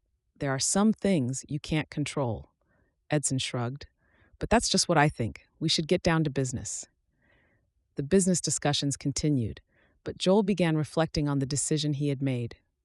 The idea of marrying a woman he barely knew now carried the weight of Edson's skepticism. Was he making a terrible mistake by blindly trusting in the promise of a future with a stranger? The shadow of doubt lingered, casting a veil over Joel's confidence. What if Reva wasn't who she said she was? Chapter 7. By the time the first rays of the day streamed through the windows, Reva was already awake. It was her first day in the Silvers' mansion, and her nerves were already on end. Her sleep was wonderful. It was almost impossible not to have such a great sleep. Her bed was something out of a fairy tale, soft like clouds, yet firm enough that she didn't sink right into them. Her nightdress, which had been provided to her last night and was smooth as silk, clung to her like a second skin. The surprises weren't over yet. When Reva finally came out of her room, she nearly ran into maids who'd been waiting for her. She was stunned. One of them mentioned that her bath had been drawn for her, and she marveled at the luxury of being waited on hand and foot. The warm bath was very comforting and highly relaxing. By the time she was done, she felt like a new person. Every need was anticipated, and every whim was catered to. A new set of dresses had been provided for her, and her new maids catered to her hair, hands, and feet. She wasn't comfortable with a lot of people fussing over her, but she had no choice. By the time she came down for breakfast, she'd been properly pampered. Was this how things would be for the rest of her life? It was too much to even imagine. The opulent embrace of the Silvers family had enveloped her, and she had to navigate the unfamiliar terrain of a life filled with privilege. In the dining area, rays of sunlight lit up the ornate dining table, making the utensils glimmer. The breakfast she met looked more like a royal banquet. Fruits, freshly baked bread, beef, chicken, bacon, coffee, and other salivating delicacies lay waiting for her. The strangeness of it all lingered in the air, mixed with the savory aroma. She wasn't alone at breakfast. Martha, who was sipping some tea when she entered, broke into a wide smile. "Morning, dear. Did you sleep well?" "I did." Reva sighed as she sank into a chair nearby. "Some maids were waiting on me when I woke." "Ah, I see you've met your attendants. Was their care to your liking?" "Oh, it was wonderful, ma'am. It's just—" Reva fell silent, holding herself back. What was she thinking? What would Martha feel if she said the pampering was too much? "Just what? Talk to me, Reva. Do you need more maids to attend to you?" "Oh, no, I just really loved the treatment. It was pleasing. Thank you, ma'am." Martha shook her head and smiled. "Please, call me Martha." Reva hesitated. "I don't think I can. Call me by my name. You're too modest, dear." She sipped more of her tea. "In that case, why don't you call me Mother? You do see me as your mother, don't you?" Reva smiled. "I do, Mother. Beautiful. You should have your breakfast." Reva glanced around. Joel was nowhere in sight. Last night, he'd behaved weirdly around her. She didn't know why, but he wouldn't leave her thoughts after that. "Where's Mr. Silvers?" "You mean Joel? He's out in the garden with a guest." Martha stared into her cup. "You reminded me of my husband for a moment there. I'm so sorry. I didn't mean to." "I know, dear. I just remember him." Martha smiled at Reva. "Do you have any plans for today?" With nothing to occupy her time, Reva saw a perfect chance to pay a visit to an old friend. "May I visit an old friend of mine today?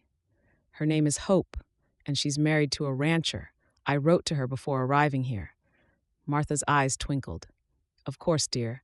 I'll ask the cook to bake some cookies you could take with you, a little something to share with your friend. Also, she's welcome to visit any time." Reva's heart warmed at Martha's generosity. Her eyes teared up as she realized she was close to seeing her friend after all these years. "Thank you so much, Mother." After breakfast, Martha kept to her word. Reva could only watch as the cook carefully packed her a batch of cookies. The grandeur of the mansion, the lavish attention to her comfort, and now the simple act of preparing cookies for her visit. It all felt like a dream. This dream was one Reva was hesitant to wake from. Hope Warren, as she was now known, had made a name for herself in town. The buggy delivered her straight to the ranch, and at that moment, her heart hammered in her chest. She was just a gate away from a reunion with her best friend, and her nerves were taut. Two cowboys who were riding by stopped. Jumping down his horse, one approached the carriage. Reva took him in. Tall and handsome, with remarkable jet black hair and clear blue eyes, he had a rugged handsomeness around him. "Do you need anything?" Reva spoke first. "Good morning. I'm here to see Hope Warren." The cowboy's face lit up with a grin. "Now that's my wife you're talking about." It was at that moment she recognized the face.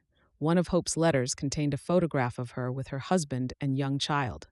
In the picture, he was clean-shaven, and his hair was shorter. Duke had grown a beard, and his hair was longer now. "Hope didn't mention any visitors," he continued, his eyes narrowing. "I just arrived in town last night." She smiled, knowing her name might strike something. "I'm Reva Brooks. I'm a good friend of your wife's." Duke grinned. "She can't wait to see you. Why, she mentioned you this morning. It's great to have you on my ranch." His eyes traveled to the carriage. "I must say, that's a fine carriage you got there." "I have my mother-in-law to thank." The mention of Martha as her mother-in-law sent a fuzzy feeling through her. "That would take some getting used to. I'd say you're lucky, but she's the lucky one to have someone like you as her daughter-in-law. Please come. Hope would love to see you again." Reva grabbed the box of cookies and followed Duke through the gate. The scenery was picturesque. A beautiful, whitewashed home against a backdrop of fields that seemed to stretch to the horizon. Reva waited on the porch while Duke went on to knock. The door opened shortly after, and that familiar laughter, which she hadn't heard in so long, rang out. "What are you doing back here? You didn't have to knock, you know." Duke chuckled. "I know, hon. I wasn't knocking for me. There's someone here to see you." "What? Who?" Without a word, Duke stepped aside. Reva's eyes met Hope's, and there was stunned silence for a moment. The tears fell. The woman before her seemed like a different person. Hope had changed over the years. She wasn't the frustrated widow anymore, but a happy woman with a young child cradled in her arms. Hope's eyes widened, and they were soon filled with tears as well. Hope handed the baby in her arms to Duke and ran over to Reva, embracing her in the warmest and tightest hug she'd gotten in so long. The cries and laughter of the two friends filled the air. In the simple joy of the moments, a sense of familiarity and comfort washed over Reva. This was a reminder of the person she used to be.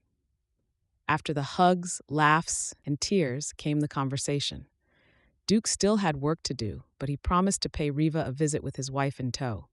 Settled in the cozy interior of Hope's home, Hope sat close to Reva, who fiddled with her son's hair. The conversation flowed easily. "You look like a whole new woman, Reva. I almost didn't recognize you." Prosody. Reva presented Mark with the cookie box and relished his unburdened laughter that echoed through the room, laughing as well. "I could have said the same about you, Hope. You look so different. Life is more tedious when you have a family to take care of." "You don't look tired." Reva smiled. "Duke must be treating you so well. He's been such a great help. He could have been a better help if only he wasn't so busy at his ranch." Hope sighed, then brightened up with a smile. "What about you? How's settling down going for you?" "It's not what I expected," Reva said, sighing. "Joel Silvers is wealthier than I expected." Hope laughed. "When I got your last letter, I was surprised. I didn't expect your husband to be Joel of all people. I was tempted to write to you about him, but I received the letter 2 weeks ago. There was no way you would receive my letter, as you mentioned you'd be heading out in 2 days. What do you know about him?" "I don't know much, but I do know he had a hard time settling down. Maybe he didn't find any women good enough in this town. When news of his upcoming marriage spread across town, everyone was so surprised. You should have seen my shock when I found out it was for my best friend." Reva leaned forward. "Do you know why he didn't want to marry?" "No, although it was surprising. Everyone knew Joel as a ladies' man. As I said, he probably didn't think any of the women he was with were good enough. I'm glad about that." "Why?" "I don't see a better fit for him than you." Even with Hope's reassuring words, the revelation about Joel's past as a ladies' man left a weight of expectation settling on Reva's shoulders. The townspeople would undoubtedly be curious about the woman who had captured Joel's heart. She couldn't afford to make any mistakes. It was too overwhelming. "I'm not so sure, Hope." Hope shook her head. "Reva, I've known you since we were practically kids. You're strong, and you've faced challenges before. You can handle this. It's not just that. You said it yourself. The whole town thinks Joel's settling down is a miracle. Well, miracles happen, but why does it bother you? It's just, this whole thing is too much for me. I never expected to be in a place like this. I'm an orphan who worked at an alehouse. How can I live up to the reputation of the Silvers as the wealthiest family around? Mark, who was so active moments ago, was already sleepy-eyed with cookie crumbs on his lips. With a warm smile, Hope stood and carried him down the hallway. When she returned, she sat with Reva. I understand why you feel that way. Believe me, I was unsure of myself when I got to Rainbow Falls. Duke and I were so different, and I was afraid I wouldn't fit. In the end, we worked things out. Hope placed her hands on Reva's. Your background doesn't matter. If it does, you wouldn't be here in the first place. What matters most is the connection between you and Joel. Don't be overwhelmed by his past or his wealth. Connect with him as a person, and everything else will fall into place. Reva absorbed her friend's comforting words. Right there and then, she resolved to approach her relationship with Joel with sincerity. She would try her best to connect with her husband-to-be. You always know how to calm me down. Old friends have that magic, you know. Now go connect with Joel. Be yourself. That's all he needs. Hope took the box, her eyes widening when she peered inside. That's a lot of cookies. Did Joel's mother give you all this? She did. Why don't we make some cocoa to go with it? Hope grinned. Good idea. Chapter 8. Joel checked the time on his pocket watch. It was almost 9 a.m. A grin was on his face as he straightened his hair and adjusted his clothing. He'd looked forward to the day he would take his wife-to-be to his favorite spot in town, the waterfall. Since Reva arrived at his home 2 days ago, he'd had a desire to spend more time alone with her. There was so much to talk about. He wanted to know more about her life before she met him, but he hadn't had the chance to. The day before, she'd gone to meet her childhood friend. He'd been busy with Edson. Finally, he had time for her. Joel? A low voice ran through the hallway. Joel turned and caught sight of a female figure. The heat rose to his cheeks. Reva stood before him, dressed in a new linen gown. Her hair was smoothed away from her face. She smiled when their eyes met, and he took deep breaths so he wouldn't blush. Are you ready? I am, he swallowed. You look lovely. Thank you. You look good yourself, she said, her gaze wavering. Thanks. He pointed to the door. Should we head out? What about your mother? She's resting. She won't miss us for long. He held out a hand. Let's go. She took it without hesitating, and that made his lips curl. It was a good sign. Before then, she always hesitated before holding his hand. With their fingers interlocked, they walked into the waiting sunlight. Outside, the coachman was waiting beside a carriage. A thought occurred to Joel. He turned to Reva. Have you ridden a horse before? I may have as a kid, but I can't remember well enough. I guess I could say I haven't. Well, you can always start any time. Joel stretched his hand. Maybe I could teach you after we return. Reva chuckled. It was a light, pleasing sound, and it was certainly heartwarming. Joel chuckled while taking her hand and helping her into the carriage. I'm sure I'll get the hang of it, she said, smiling at him. With relative ease, Joel entered the carriage. The coachman nudged the horses forward with a gentle tug of the reins. Joel and Reva began their journey to the waterfall. It wasn't a long one, and they were there in less than an hour. The sight was marvelous as always, with the sparkling, clear water gushing in its fury down the ravine. Reva remained transfixed. It's beautiful, isn't it? Her eyes gleamed when she turned to face him. It really is. I never imagined it would be this wonderful. Once Joel had gotten off the carriage and helped Reva down, he led her along the well-trodden path toward the waterfall. The air around them was filled with the symphony of rustling leaves and the rumble of falling water. Flashing her a smile, he gave her hand a gentle squeeze. They sat on the grass, side by side. Joel noticed a change in Reva, a newfound ease. He didn't know where it had come from, but he was glad it was there. How did you get into farming? Reva asked, breaking the silence. Joel grinned. Farming has been a part of the Silvers for generations. When my grandfather settled here more than 50 years ago, this town was almost non-existent. Farming had always been in our family before that, but I never found out why my grandfather moved from the north. It turned out to be a great decision, though. Contrary to what many think, the land here is fertile. She leaned forward. Can you tell me about your childhood? Joel's eyes softened as he reminisced about days gone by. He told her about the simplicity of growing up on a farm, the bond between family, and the lessons the land had taught him. The sight of Reva being so attentive and eager to know more about him spurred me on. You know, not every day was spent tending to crops. We had our fair share of mischief, he said, smirking. Reva's laughter rang out once more. Oh, do tell! Joel launched into a tale of his childhood mischief. The sun dappled through the leaves overhead as he recounted the escapades of his early years, casting a gentle glow on their faces. What about you? How was growing in Detroit like? Joel asked when he was finished. Not as exciting as yours, I'll say. Reva's laughter intertwined with Joel's own, creating a melody that resonated through the serene surroundings. He found himself growing enamored with her. You've got a great laugh, Reva. Reva's face colored visibly. Thanks. I didn't imagine I'd laugh so much this morning. Their eyes met, and at that moment, the world seemed to pause. His hands found hers, and their fingers interlocked. Something about Reva drew him in. Their laughter subsided, a quiet intimacy hanging between them. It spurred Joel on. He leaned forward. Reva? Yes? Before he could lean any closer, he held himself back and took a heavy breath. We should head back. We didn't bring breakfast with us.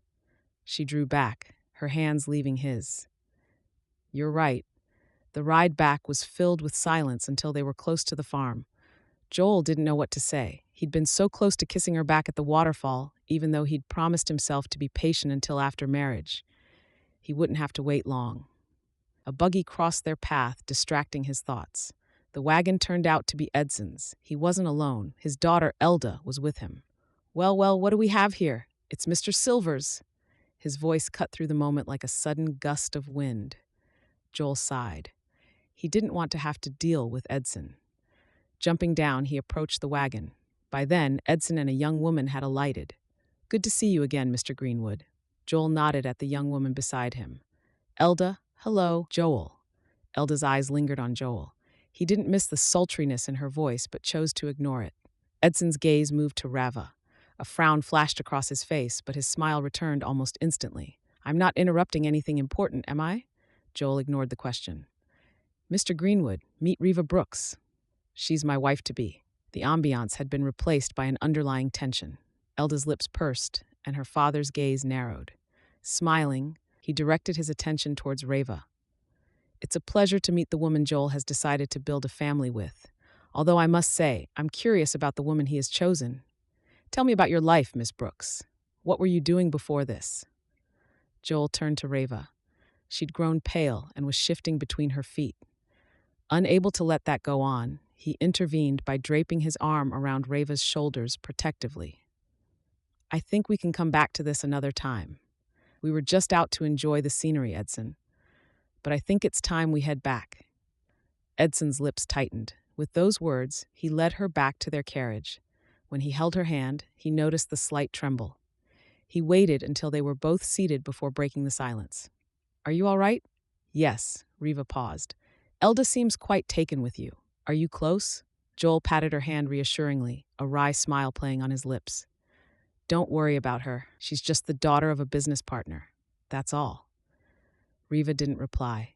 She looked away, her gaze distant and a quietness settling between them. Joel, sensing her withdrawal, wondered why she was that way after being so lively earlier. Was she offended by Edson's question or something else? Chapter 9. The silk curtains rustled softly, embracing the cool wind of the morning. Reva yawned and stretched, blinking into full consciousness. It wasn't long before the maids, diligent as always, fluttered around her like morning birds.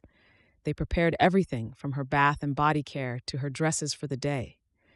The luxury routine still felt strange to her, but she had to go along. This was her new life. Almost an hour later, Reva came down the mansion's grand staircase. No matter how many times she laid her eyes on it, it never ceased to amaze her. The curve of the ornate oak steps led her to the main hall, with the rich aroma of polished wood filtering in the air. Martha was in a spirited mood. Her face beamed as she talked to some maidservants and an impeccably dressed man with gray hair. Reva soon caught wind of the conversation. They were organizing her wedding. Reva tried to match Martha's enthusiasm, but it wasn't easy. She decided to turn back. She could always talk to Martha later. "Reva, dear, good thing you're here. Come, join us." Martha's voice stopped Reva just as she laid a foot on the staircase. Taking a deep breath and smiling, she turned and strode over. "This is Reverend Newton. He'll be the minister for your wedding." She turned to the minister. "This is Joel's to-be bride, Reva Brooks." Newton smiled. "God bless you, child." "Thank you, Mr. Newton." Martha, with a gleam in her eye, continued the lively discussion about the nuptial arrangements. However, as the chatter of arrangements and floral choices swirled around her, Reva's mind retreated to the unsettling encounter with Edson and his daughter. It had weighed on her mind ever since, like an unwanted visitor refusing to leave. Reva smiled and nodded as Martha painted a picture of how grand she pictured the wedding. But beneath the facade, her thoughts galloped in a different direction. It wasn't just Edson's relentless questions about her past. She didn't know how long she could sustain being the town's center of attention. Even Elda, Edson's daughter, seemed more suited for a life like this than her. There was nothing special about her. She didn't know what Joel saw in her. Her nerves were taut, and she glanced around at the opulent surroundings to distract herself. The sight made her heart only thump more fiercely. Would the grand walls of Joel's mansion ever truly be a home for her? Martha had stopped speaking. Turning to Reva, she laid a hand on her shoulder. Her gaze was gentle. "Is something troubling you, dear?" How could she tell Martha she was anxious about the upcoming wedding? She hesitated before offering a soft smile and shaking her head. "I'm all right, ma'am." A knowing smile graced Martha's lips. "I can tell you're anxious." Reva's smile faded. "Yes, Martha, I can't shake this feeling." With a graceful nod, Martha stood and turned to the others around her. "Excuse us, please. We'll be back to finish our plans." With that, she led Reva out of the bustling area. They entered a smaller, quiet area that had simpler decorations, like a few ornate chairs surrounding a wooden table and a painting of a farm in the sunset. Reva had no idea how many rooms like this were in the house. It still amazed her how grand Joel's mansion was. "Now tell me, child, what's on your mind?" Reva shifted uncomfortably, her fingers tracing the intricate patterns on the embroidered fabric of her dress. "I'm drawn to Joel, no doubt. He's a kind man, but I don't know if I'm ready to be his bride. What if I'm not good enough?" Martha's eyes softened. "Ah, Reva, you see, I felt the same way when I married Joel's father. I was anxious and unsure, but I was madly in love with him. I couldn't imagine my life with anyone else." Reva listened, captivated by Martha's sincerity. "Love is a mysterious force, my dear," Martha continued. "Sometimes it flourishes despite the unknown, but it's also about sharing, understanding, and growing together. If you're drawn to Joel, give love a chance. Open your heart and create a wonderful future with Joel. How could she when she had a past unworthy of such a future?" Reva's fingers brushed through tall blades of maize as she trudged the long, winding path that snaked around Joel's farm expanse. Joel's farm stretched miles on end, with different crops occupying large sections. It was easy to see how he was one of the wealthiest men around. That was the last thing on her mind, however. Martha's words still echoed in her mind, nudging her to think about her marriage to Joel. There was still so much to do, and everyone had rolled their sleeves. Yet there she was, unsure of the union itself. Lost in her musings, Reva nearly jumped when a familiar silhouette joined her on the path. She turned, pressing a palm to her chest. Then she breathed a sigh of relief. It was only Joel. His presence interrupted her thoughts, and a hesitant smile played on her lips as she greeted him. For a while, they strode together in companionable silence. Reva debated inside whether to break it or let it remain. "What's troubling you?" Joel's deep voice broke the silence. She hesitated, the unspoken questions echoing loudly in her mind. They were too much to keep in. "Why did you choose me, Joel?" Joel stopped. She turned, staring directly into his eyes. He raised a brow. "Why? What are you talking about?" The questions came pouring out. "Why am I the woman you decided to marry? What if I'm not perfect? What if I'm not what you expect?" Joel was momentarily stunned into silence. His gaze pierced hers, and Reva took a step back. In that charged moment, she backtracked. A flush colored her cheeks, and her eyes dropped. "I'm sorry. I didn't mean to burden you with my doubts. Forget I said anything." "Are you all right?" he asked, his voice low and tender. He reached out to touch her arm, but she recoiled, retreating from the conversation. "Reva, talk to me. We can work through whatever is bothering you together." She wanted to give in and tell him everything, but she couldn't. The insecurities clawed at her, and she shook her head. When she spoke, her voice was strained. "No, Joel, I need time to figure things out." With that, she hurriedly made her way back to the mansion, leaving Joel standing alone in the fading light. Avoiding all conversation until she got to her room, she broke down in tears when she closed the door behind her. She didn't know how long she could keep running. Chapter 10. Joel squinted as he stepped out of his carriage, gazing into the distance, where the sun was already edging westward. It had been a hot day, but dusk had set in and the air had become cool.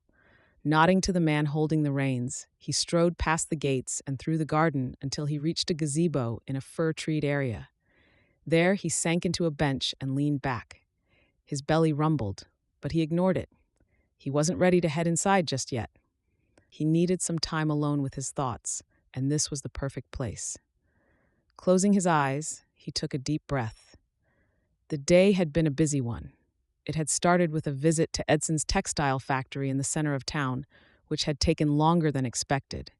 The deal was as good as done, but he couldn't escape the tension that surrounded their discussion. They still hadn't concluded the deal. Opening his eyes, Joel fixed his gaze on the patch of grass surrounding the paved road leading to the gazebo.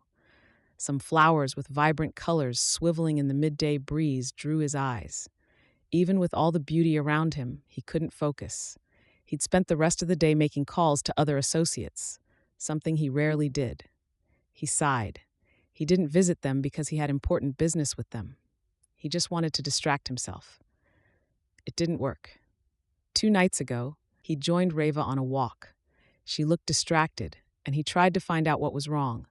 What happened after had him in thought ever since. Why had Reva pushed all those questions on him, then shut him out right after? Did something happen? When he asked his mother if anything had happened, she assured him everything was fine. Reva didn't come for dinner last night. A maid informed him she was tired and needed some rest. Was that it, or was she avoiding him? He also didn't know why she asked those questions or what they meant. She'd asked why he chose her. She was perfect for him, refined and polite. It was obvious she was from a respectable background. Wasn't that enough? His eyes widened. What if I'm not what you expect? Sitting up, he buried his head in his palms.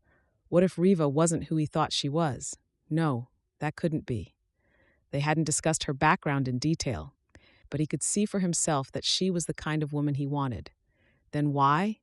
"Mr. Silvers, there's a guest here to see you." Joel blinked, then nodded at the young maid, whose announcement had cut through his thoughts. She lingered for a moment, as if waiting for him to follow her, before walking away. That could only mean one thing. It must be an important guest, then. He sighed, then pushed to his feet. He couldn't avoid his duty. A gust of wind sent some fallen leaves nearby, scattering into the distance. Joel paused when he was close to the wooden gate. Even with the leaves blowing around, he could still recognize the figure. His pace quickened until the guest was in clear sight. He chuckled. "It looks like you can't stay away from town for long." Dennis, who was leaning against the gate, strode over to Joel. The 2 men embraced each other, and Joel led Dennis along the paved path. "You didn't think I'd miss dinner, did you?" Joel laughed. Dennis's return to Rainbow Falls was the welcome distraction he'd been looking for. When the 2 men walked past the doors, they met Martha organizing servants in preparation for dinner. Her face broke into a wild smile as Dennis went over to meet her. Without further ado, a place was prepared for him on the dinner table. As the 2 friends talked, the sight of Reva ambling down the stairs caught Joel's eye. Her gaze met his, and he tried to muster a smile. It was difficult when his nerves were on fire. Dennis, however, had no such problems. His greeting was as enthusiastic as ever, and a smile played on Reva's face. The atmosphere around Silver's dining room, aglow with the soft radiance of candlelight, reverberated with the lively banter and laughter that followed the evening meal. Dennis's presence and energy only lightened up the atmosphere. "To old friends and good food," he said, grinning and raising his glass for a toast once dinner was ready. The clink of glasses echoed through the room as they raised a toast. "Amazing, Dennis," Martha cut in, smiling. "You always liven things up wherever you go," Dennis grinned. "Well, what can I say? It's the delightful company of the Silvers." With a twinkle in her eyes, Martha leaned forward. "I've been wondering, when do we get to celebrate your wedding? You haven't mentioned anything about that." "Ah, you know me, ma'am. I'm still searching for that rare diamond. Not everyone is as lucky as Joel over here. It's a wild struggle on the frontier. I haven't even found gold." The room erupted in laughter, but Joel noticed Reva wasn't laughing. Her smile, though present, seemed strained. He fixed his gaze on her from across the table, a flicker clouding his features. Dennis turned to Reva with a gleam in his eye. Joel braced himself. "Say, Reva, are any sisters or friends of yours looking for a charming fellow like me?" Joel sighed. Dennis was never one to let a moment slip away. Reva's response, a polite chuckle, seemed to Joel more like a veiled discomfort. She didn't respond, but focused on her meal. Joel couldn't shake the feeling that something lingered beneath the surface. Why did the topic of marriage make her withdraw? "You're still the same as ever," Joel said, forcing a smirk. "Reva's not running a matchmaking service." "It's worth a shot, my friend. You never know when luck might strike." As the conversation shifted to wedding plans, Joel found himself distracted. His mother discussed venue options, flower arrangements, and guest lists, but his attention remained fixated on Reva. Her withdrawal was like a shadow creeping over her features, and she pulled further away with each passing moment. Why does she keep withdrawing? Joel's thoughts swirled with unanswered questions. Was it her busy schedule that followed their marriage preparations? Her quiet nature? Or something else entirely? Reva's aloofness was the only thing casting a blot on the otherwise lively atmosphere for Joel. "Joel, dear, what do you think about having the wedding at the estate?" Forced away from his thoughts, Joel tore his gaze away from Reva. His mother's eyes were fixed on him. She'd probably noticed he was distracted. Taking a deep breath, he focused on the conversation at hand. "The estate would be perfect, Mother. We can have an outdoor ceremony overlooking the fields."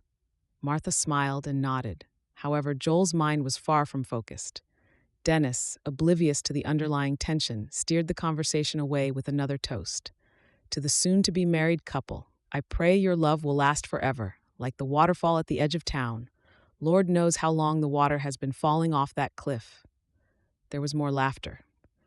Joel's eyes sought Reva's, like before. Again, her face was shielded. When their gazes locked, she lingered for a few moments before looking away. "Thank you, Dennis. That's a lovely toast." Joel's smile wavered. There was more to Reva's withdrawal than met the eye. Joel watched as the small buggy began its journey to town. The sole occupant, who was on the reins, turned and waved. Joel grinned. Dennis's wide smile was contagious. He did the same, his hands staying up until the horse and buggy faded out of view. Over 30 minutes ago, they were all seated at the dinner table. Dennis couldn't stay, as he still had something to do in town, and so Joel had walked with Dennis. By then, it was well into the night. The moon hung low in the night sky, casting a silvery glow upon the sprawling garden surrounding the Silvers' estate. Joel walked through the moonlit haven, the scent of blooming flowers wafting through the air. "You have to cherish the love you found with Reva. Everything else will fall into place." Dennis's last words lingered in his mind. He'd noticed Joel lost in thought, and after a brief conversation, gave him that advice. Joel heaved a deep breath. Until that point, he hadn't had much luck expressing that love. Reva wasn't letting him. The night breeze stirred the leaves overhead as he pondered the depth of his feelings. Maybe there was something he was missing. Reva deserved more. She's a good woman. As he approached the porch, he stopped. Sitting there, a silhouette against the soft glow of lamplight, was the very object of his thoughts. Summoning a smile, he strode over. "Mind if I join you?" Reva looked up, her eyes meeting his. Nodding, she scooted over to make room for him on the porch swing. He settled beside her, finding a way to break the silence. Dennis had a lot to say tonight.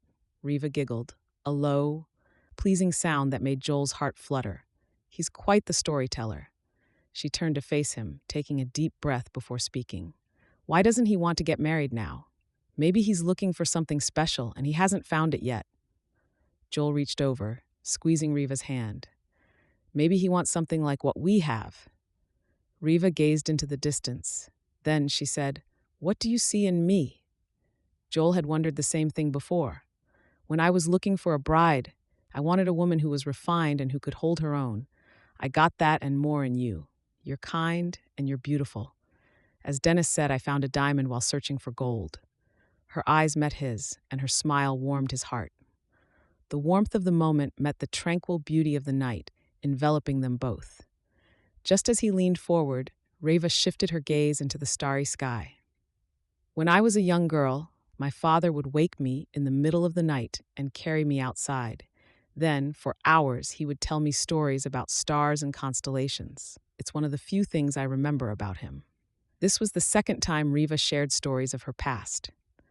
Joel sat up, his gaze moving between the sky and her face. He still didn't know much about her, but the stories were a start. When she was ready, she would tell him everything. For that moment, the tales of her childhood were enough. That's lovely.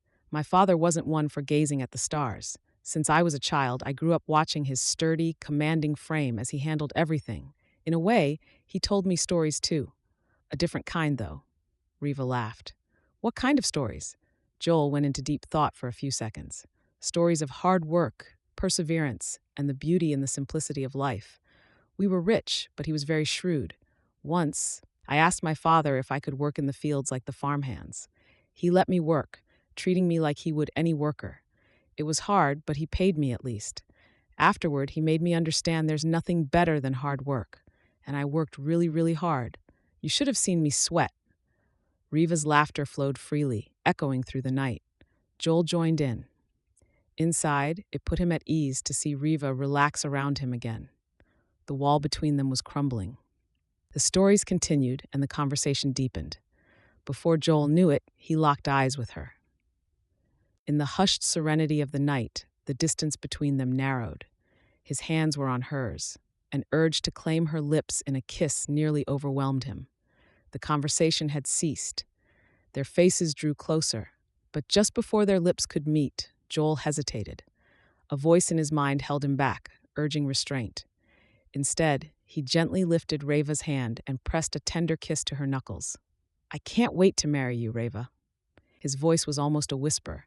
Time seemed to stop around them as they sat on the porch swing, the moonlight casting its silvery glow upon them. Reva's lips trembled, but she nodded. I'm looking forward to the day as well. With a wide smile, Joel held Reva's hands and led her inside. The night was perfect. Chapter 11. Isn't it just perfect? The dressmaker's voice broke through Reva's reverie, and she forced another smile, nodding in agreement. Oh, my dear, you are positively radiant. Reva took another deep breath as she stood in the opulent expanse of her bedroom, clothed in the lustrous fabrics of her wedding dress. She tried to bear it with a straight face, but she wasn't having much luck. The beautiful wedding dress only reminded her that a future she still wasn't used to was beckoning. The dressmaker hustled around with nimble fingers and sparkling eyes, and the compliments kept coming. My best work so far, I'll say, Lissy said as her hands fluttered around Reva like butterflies. This dress is the best fit for you. There is no doubt about it.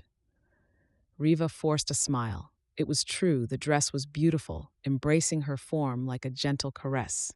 Delicate lace adorned the neckline, trailing down to the bodice to meet the beautiful embroidery. Its lower parts, adorned with layers of tulle, cascaded to the floor, creating a pool of ivory around her feet. The dress was a perfect fit for the grand wedding, but Reva couldn't shake the nagging doubts that lingered within. It does fit me quite well. Thank you, she replied, trying to keep the atmosphere jovial. As the dressmaker continued to fuss over her, Reva retreated further into her mind. Everyone was talking about her impending wedding. Even the maids were in on the discussion. She'd overheard a conversation or two.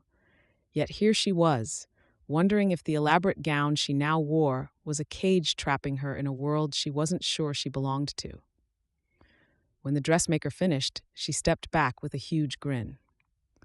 "I've made dresses over the years for a lot of young women, but you're the most elegant of them all, my dear," Lissy said, her eyes gleaming. "Why, you must come from a wealthy family indeed. I've never seen such beauty in these parts. Mr. Silvers made the right choice by marrying you. Your wedding will be the talk of the town, my dear. You'll be the most beautiful bride these folks have ever seen." Pursing her lips, Reva bit back a sigh. The woman's words only echoed what everyone had been saying so far. To the townsfolk, she was the perfect bride from a privileged background, which had groomed her in the ways of the elite. Only Hope knew about her past background. She yearned to confide in someone. She couldn't keep pretending. She wanted to release the burden on her, but the fear of judgment held her captive. Her hands grasped each other. What if Joel found out about the past she had hidden? Would he feel deceived? The dressmaker's excited babble soon became distant to Reva. A part of her wished she could embrace the moment and enjoy being draped in the exquisite gown. Then, in that dress, she would take the first step into a future with Joel. Yet, the doubts were relentless. The town might see a radiant bride, yet Reva was anything but that. She couldn't tell anyone that. Her beginnings were too humble for the perfect image that had been pushed on her. She had to bear it, but not at that moment. She'd had enough of the flattery. "I need a moment alone," Reva finally uttered, her voice almost as soft as a whisper, yet with a tone of finality. "Please." Lissy nodded and withdrew, closing the oak door behind her and leaving Reva to confront the reflection in the ornate mirror. Finally alone, Reva collapsed onto a chair nearby. A tear fell from her eye, but she quickly wiped it away. The door opened and she stood. It was Martha, with the usual wide smile on her face. Her eyes lit up at the sight of Reva in the wedding gown. "Oh, my dear, you look enchanting," Martha said, clasping her hands together. Reva mumbled a modest thanks, her gaze fixed on the reflection in the mirror. Martha approached her with a warm smile, gazing into the mirror as well. "You'll make a breathtaking bride, my dear. My son is a fortunate man." A wistful smile played on Reva's lips. Mrs. Wiley said the same thing. "Lissy knows it as much as I do.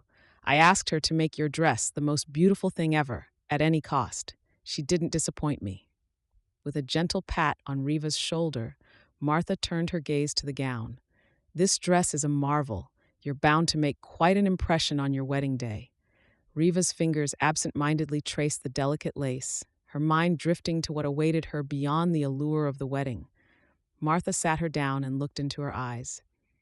"Now, my dear, I've been around the block before. Let me offer you a piece of advice. Marriage is like a delicate dance. Sometimes you lead, and sometimes you follow." Reva nodded, her eyes meeting Martha's gaze. The older woman had a point, even if that wasn't her biggest worry. Joel may be a strong-willed man, but don't be afraid to assert yourself when needed.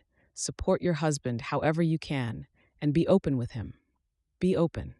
Those two words had troubled her for so long. What if she opened up and got rejected? "Thank you for your advice. I won't forget it," Reva said, her voice a soft murmur. Martha offered a comforting smile. "Now, onto a matter that requires your attention. You'll be in charge of hosting the various events we hold every year as part of your duties as Joel's wife and an important member of this family. It's a tradition in the Silvers household, and you, my dear, will carry on that legacy. I handled those affairs when Joel's father was still alive." Reva's eyes widened. She hadn't thought of becoming a hostess. Hosting parties and events for such a prominent household seemed like a daunting task. "Your first event would be Joel's birthday party. That'll be 3 weeks after your wedding." 3 weeks after their wedding? Reva swallowed, fidgeting with her fingers. "Hosting events? I'm not sure I'm cut out for such tasks." Martha chuckled. "Nonsense, my dear. You have grace and charm. With a bit of guidance, you'll get the hang of it in no time. I'll be here for you." Reva tried to swallow, but the knot in her stomach tightened. Martha placed a reassuring hand on Reva's arm, and she drew in a deep breath. "I've seen you adapt to the opulence of this mansion with grace. Hosting these events will become second nature to you in no time. You're not alone in this, Reva. We're family, and we support each other." The words offered a fleeting sense of comfort, and Reva managed a faint smile. Thank you, Martha. I'll do my best. Martha squeezed Reva's hand gently. I have no doubt about that, my dear. I pray you have a long and happy marriage. Don't forget to cherish the moments, and never forget the love that you share with Joel.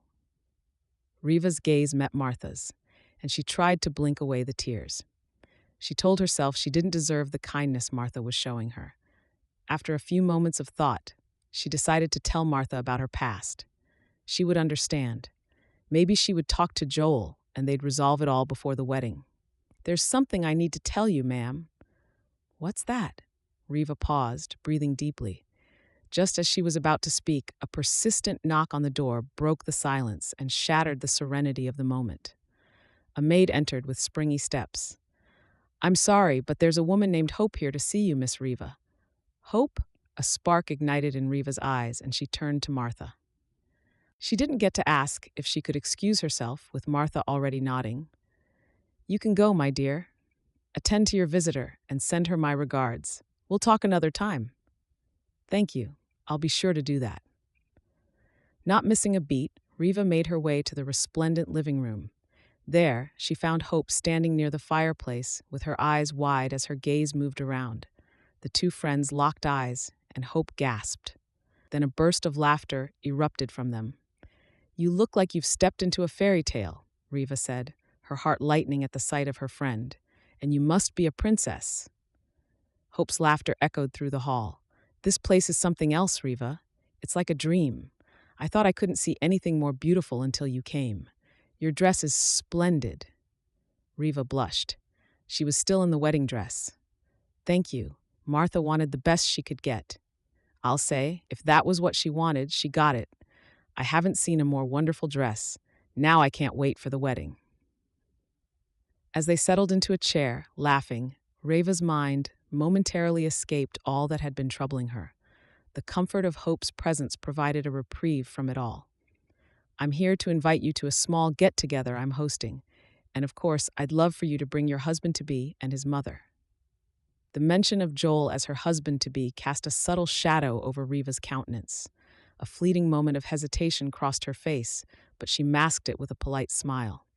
I'd love to come, and I'll surely extend the invitation to Joel and Martha. Is everything okay? Reva sighed, her eyes flickering. Hope remained as perceptive as ever, sensing the shift in Reva's mood. I'm still not entirely sure about the marriage, Hope, she said, lowering her voice. There's so much I haven't shared with Joel. I feel we don't know each other so well. What if he finds out I'm not a suitable bride for him? Hope leaned closer.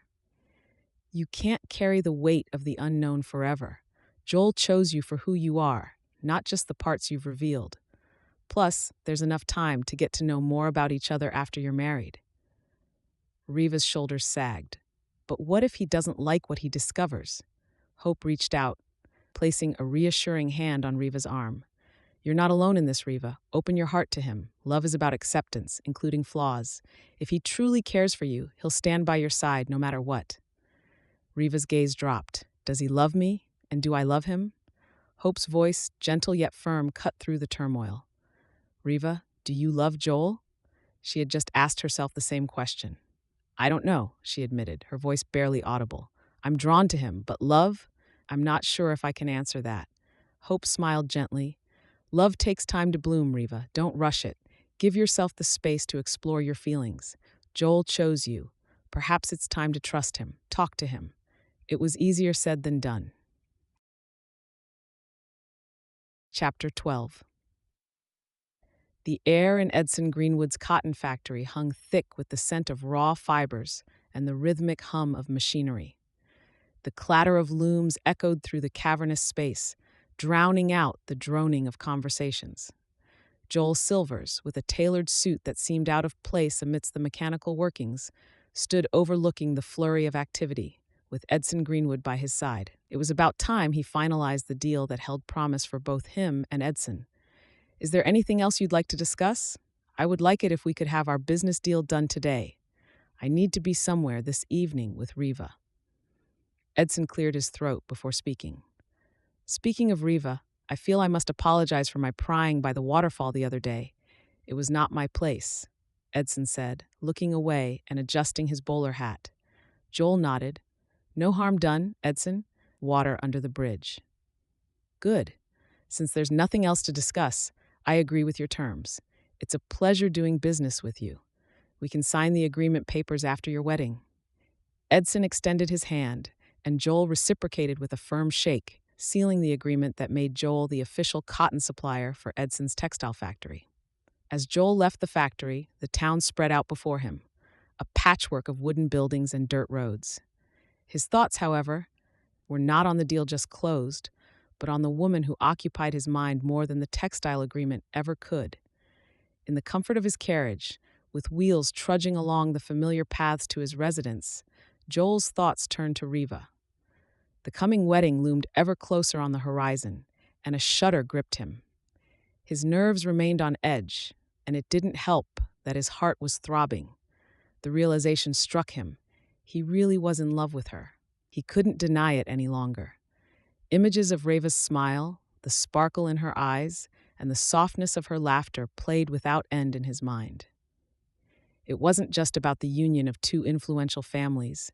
It was about the connection he felt with this woman and how she stirred emotions he hadn't known existed. A sigh escaped Joel's lips. The rhythmic clatter of the carriage wheels seemed to sync with the beating of his heart as he mulled over his feelings for Reva. He decided within himself. He would tell her before the wedding. Maybe that would make her open up to him. Whatever happened, he couldn't ignore the strong emotions that tugged at his heart. The carriage rolled to a halt outside the mansion. Joel stepped out onto the gravel path, straightening his collar and gazing into the distance. The last, lingering rays of sunlight highlighted a figure sitting on the porch in the distance. He strode to the figure, stopping just a few feet away from the porch. The sight that greeted him caught his attention. There was Reva, resplendent in a simple yet elegant dress, reading a book on the porch. The fabric, a cascade of rich burgundy and gold silk, hugged her form and highlighted the beauty that had become imprinted in Joel's mind. Delicate lace and intricate embroidery designed the bodice, and the full skirt cascaded in waves of fabric, pooling around her feet. Her eyes widened when she looked up from her book. She rose to her feet, dropping the book. A smile graced her lips. "Welcome back. I decided to pick up a book to read while I waited for you. Are you ready for the party?" Reva had mentioned her friend Hope was throwing a party that evening. He'd been planning toward it all day, but the party was pushed to the background at that moment. The woman who met his gaze had him speechless.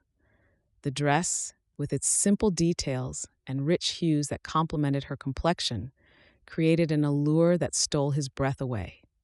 At that moment, he couldn't deny the magnetic pull she had on him.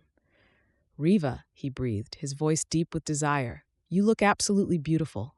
A flush colored Reva's cheeks as she met his gaze, with a glimmer in her eyes. "Thank you." A spark crackled in the air between them. Joel cleared his throat, forcing himself to the present. He extended his hand. "Are you ready to go?" A smile danced on Reva's lips as she accepted his hand.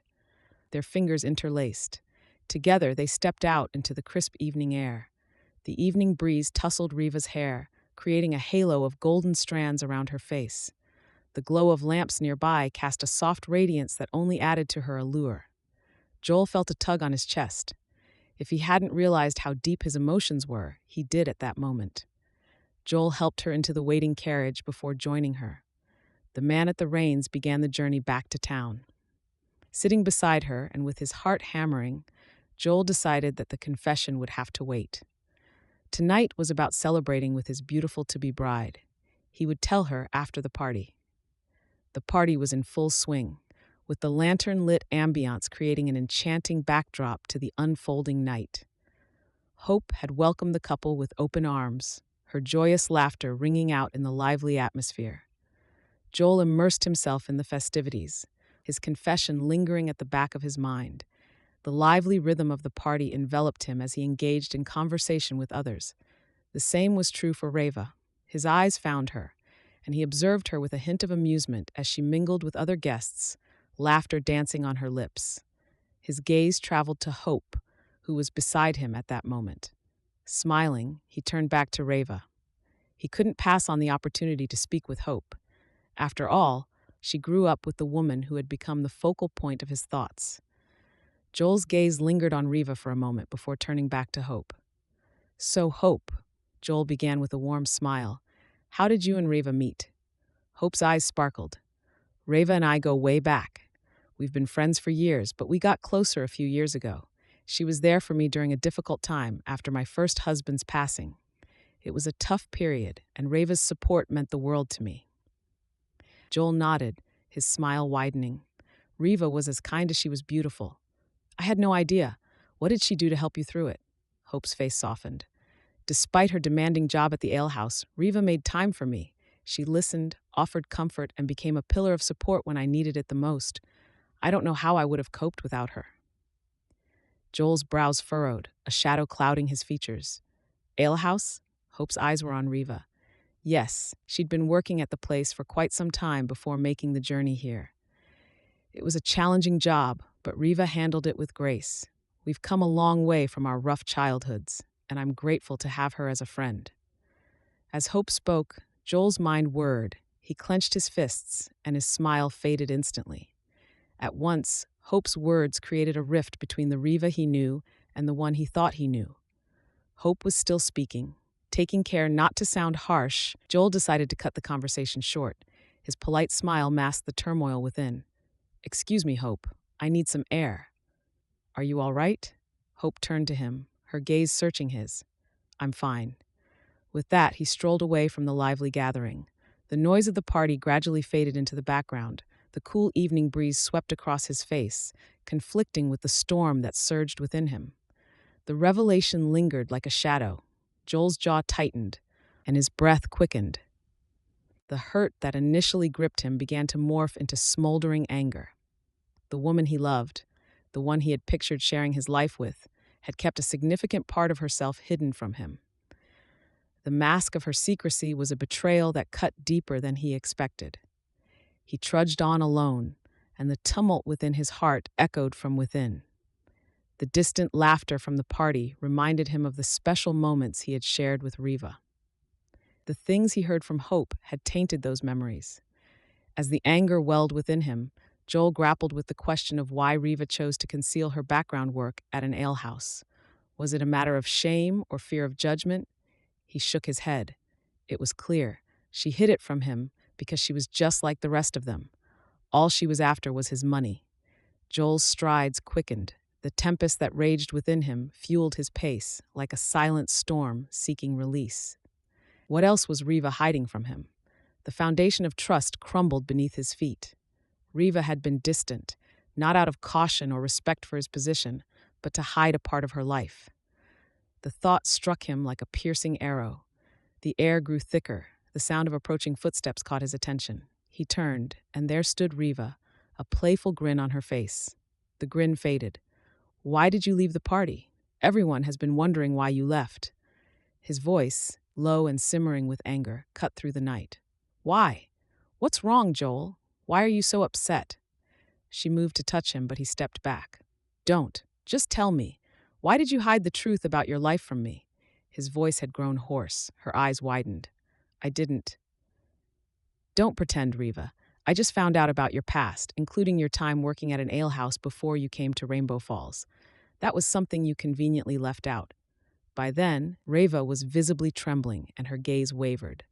The silence hung heavy between them as the seconds passed, and the chasm between them widened with each passing heartbeat. Then, like a torrent unleashed, Reva's tears began to fall. She broke down, her sobs tearing through Joel's anger.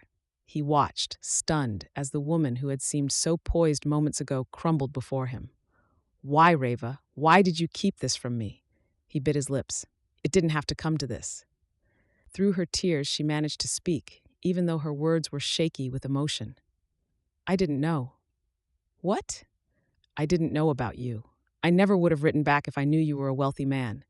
I just wanted a simple life, Joel, as a farmer's wife. I thought you were such a man."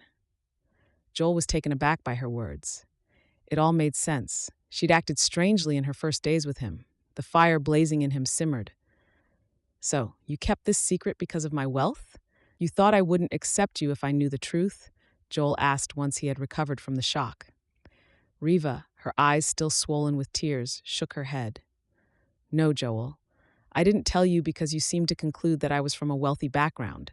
You never gave me a chance to explain. I tried to be who you wanted me to be, but I can't do it anymore. The anguish in her voice cut through Joel's defenses. He tried to speak, but couldn't. She wasn't far off. He'd assumed she was from a privileged background without thinking. She was too beautiful and refined for anything else, or so he thought. Amid her tears, Reva continued, I know what you think about women like me. If you don't want to marry me, Joel, I'll leave. Hiding my past from you and knowing that everyone believed I was from an influential background was torture. I didn't like it one bit, but now I'm done. I can't spend the rest of my life trying to prove that I'm worthy of you. Positive percent. With those words, Reva turned away, leaving Joel stunned and grappling with the fallout. Her footsteps faded into the silence. Joel, clenching his fists in frustration, almost called her back. The ache in his chest, with the realization that he might have misjudged the woman he loved, warred with the impulse to chase after her. Yet something held him back, a lingering sense of hurt. He stood alone in the moonlit night, wondering where he had gone wrong. Telling. Chapter 13. With tears in her eyes, Reva took one last glance at her room. She knew she would never know anything as grand as this anymore, but that wasn't the saddest part. She had already begun to see this place as a home. The first rays of the day had just begun seeping through the windows, but she'd almost finished packing. Her sobs, which had grown quieter, echoed in the hushed room. Are you okay, dear? The door opened, and Martha stepped in. Reva turned to face her, noticing her gaze sweep over the room. Her brows creased, and she stepped forward. Reva tried to clean her tears, but it was too late. What's going on, Reva? Martha's voice was gentle. Reva, her shoulders shaking with sobs, struggled to find the words. I'm leaving, Mrs. Silvers. I can't stay. Martha's eyes widened. Leaving? Why on earth would you do that, child? Reva began to recount the events that unfolded at Hope's party, her voice choking with emotion. She told Martha everything, from her humble background, her time at the alehouse, to the events of the previous evening. No words were spared in the torrent. Martha listened in silence, her gaze fixed on Reva's tear-stained face.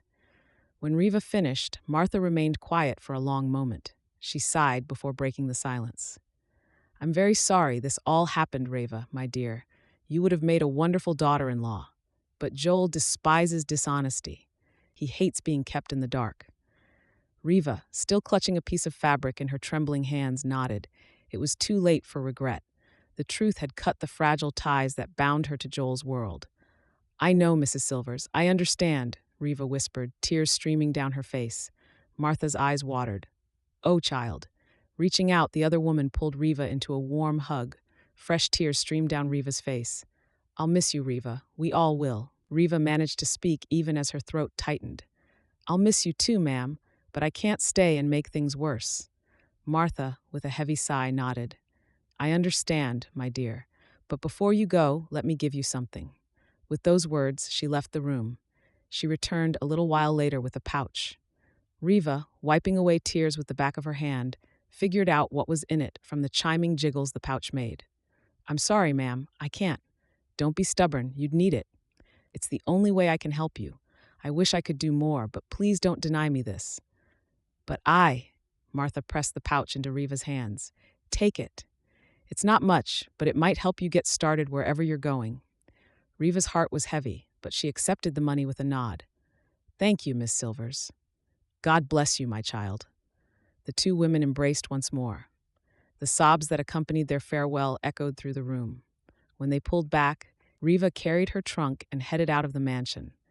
As Reva stood at the threshold, the grandeur that once looked like her future now felt like a distant memory. The memories lingered in her heart. The early morning air was cool against her tear-streaked face. Before stepping out of the gates, she turned. Joel was nowhere in sight. It all felt too familiar.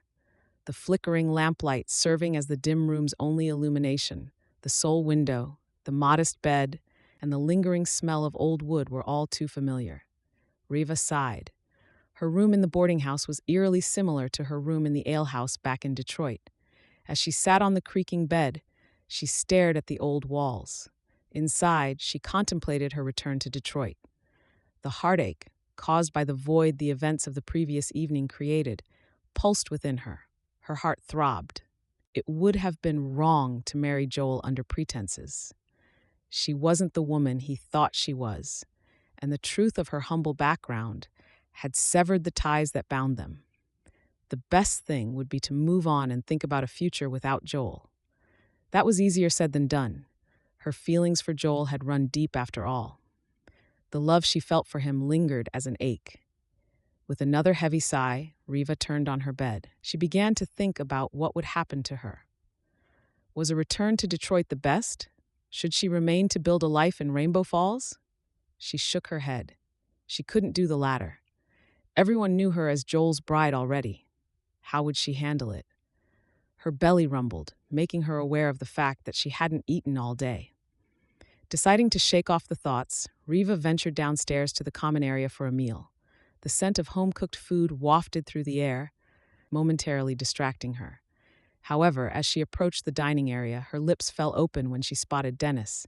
He grinned, his eyes widening. "Reva, what are you doing here?"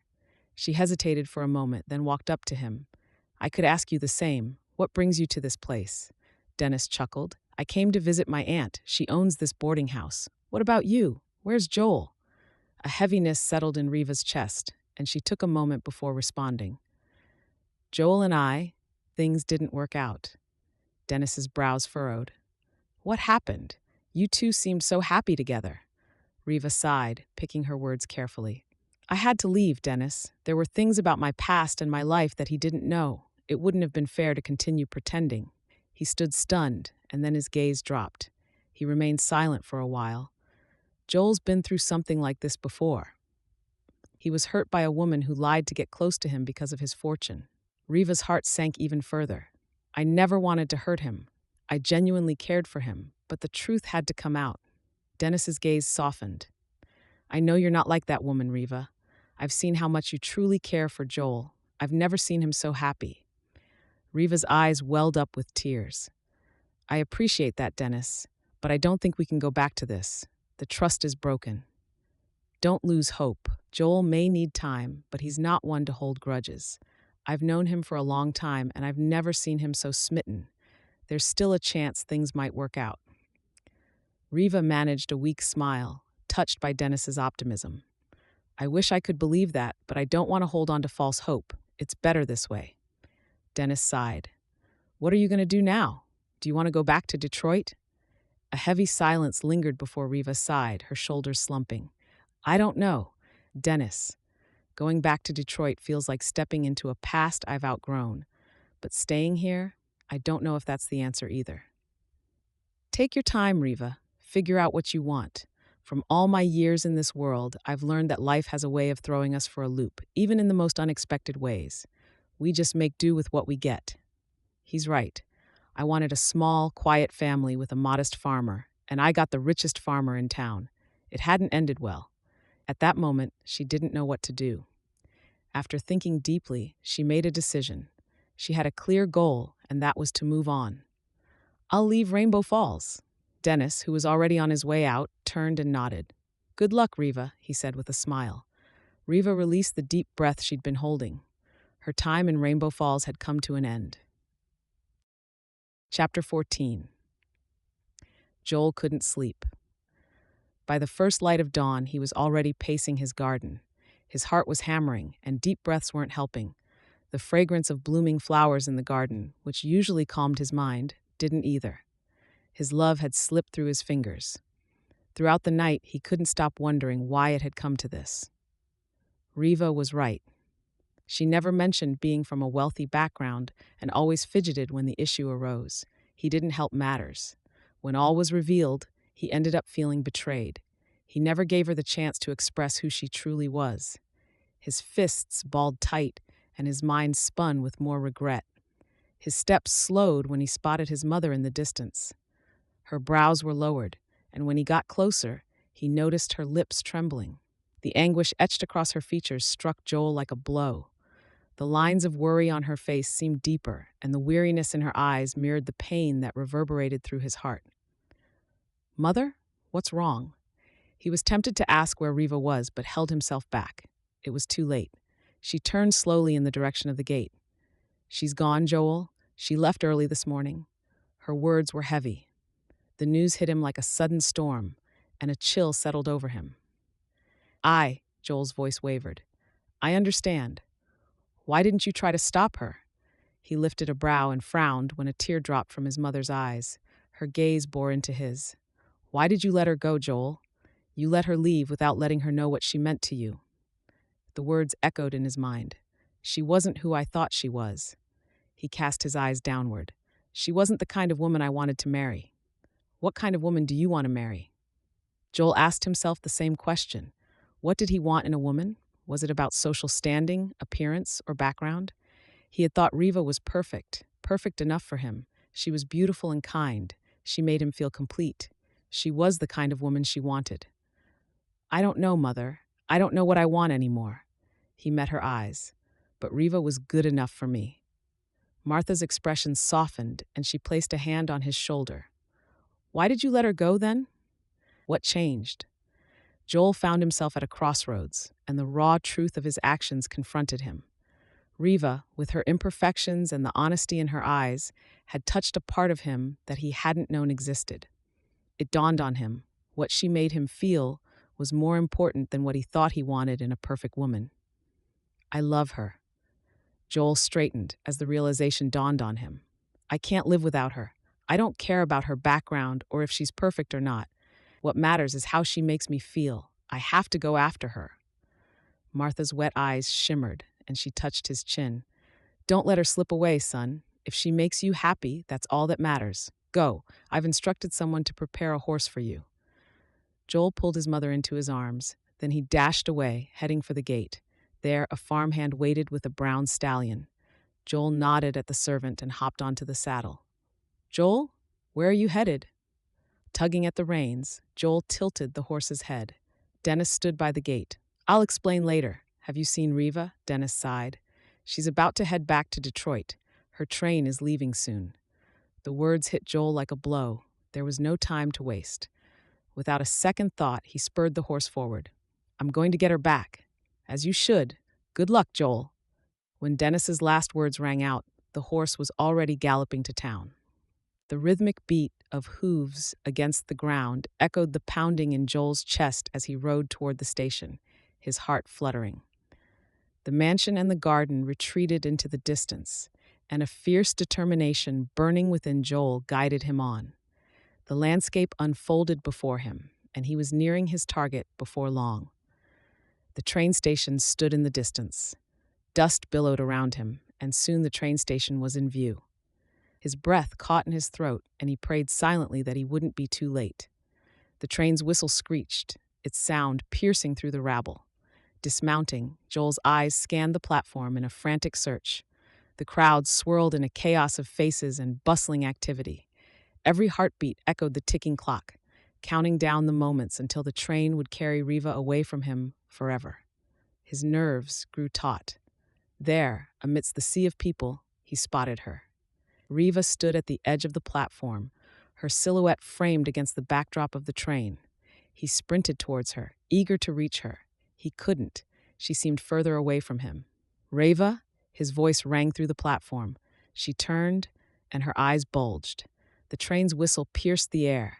He stretched his hand, and she left the platform to rush over to him. As the distance between them closed, Joel reached her just in time. Breathless and teary-eyed, Reva looked up at him. The world around them blurred into the background. Joel's chest heaved as he sought the words that had eluded him for too long. Reva, he said, his voice raw with emotion, please forgive me. I can't let you go. I love you. Joel took her hands in his. Reva's eyes, glistening with unshed tears, remained fixed on him. Joel, she whispered, her voice trembling. I don't know what to say. I can't imagine my life without you. Marry me, Reva. Let me spend the rest of my life proving that you're perfect for me.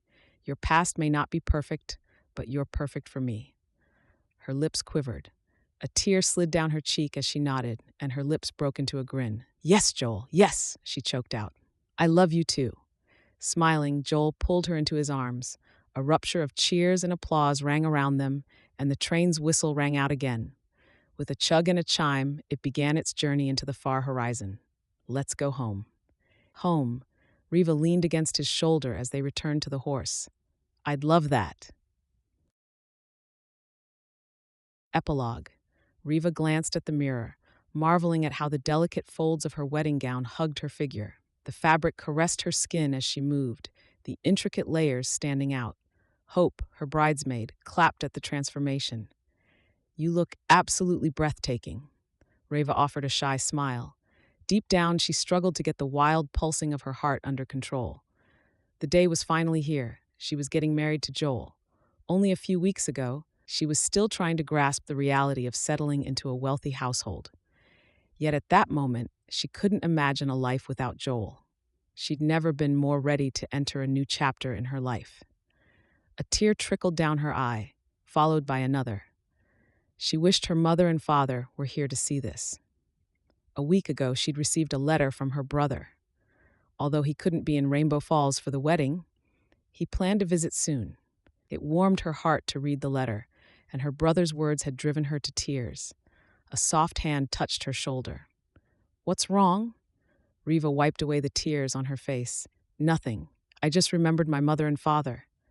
They're here with you. I'm sure they're looking down on their beautiful girl from heaven with so much pride. The two women hugged. A bright smile lit Reva's face, and her tense muscles relaxed. Thank you. You're welcome. Shall we go? They're waiting. Together, Reva and Hope stepped out of the house. Reva's gown ruffled softly in the quiet moments preceding the ceremony as she headed to the ceremony.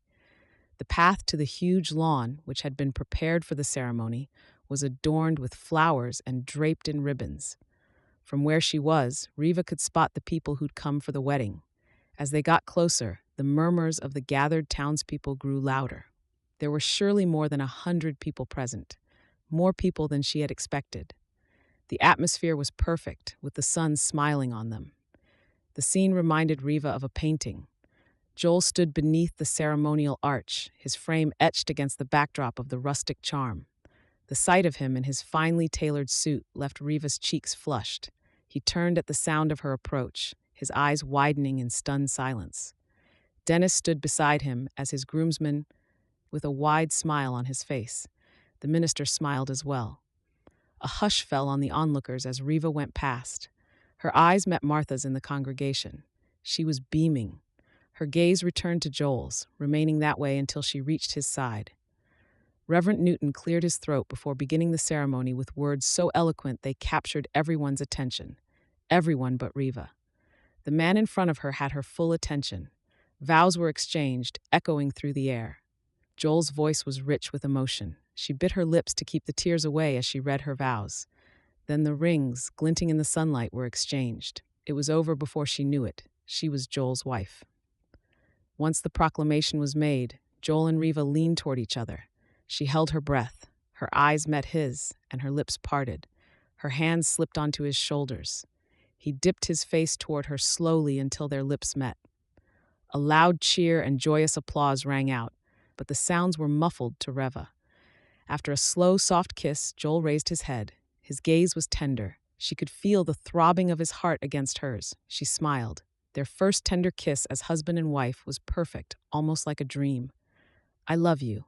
His voice was gentle. This time, she didn't fight back the tears. I love you too. The end.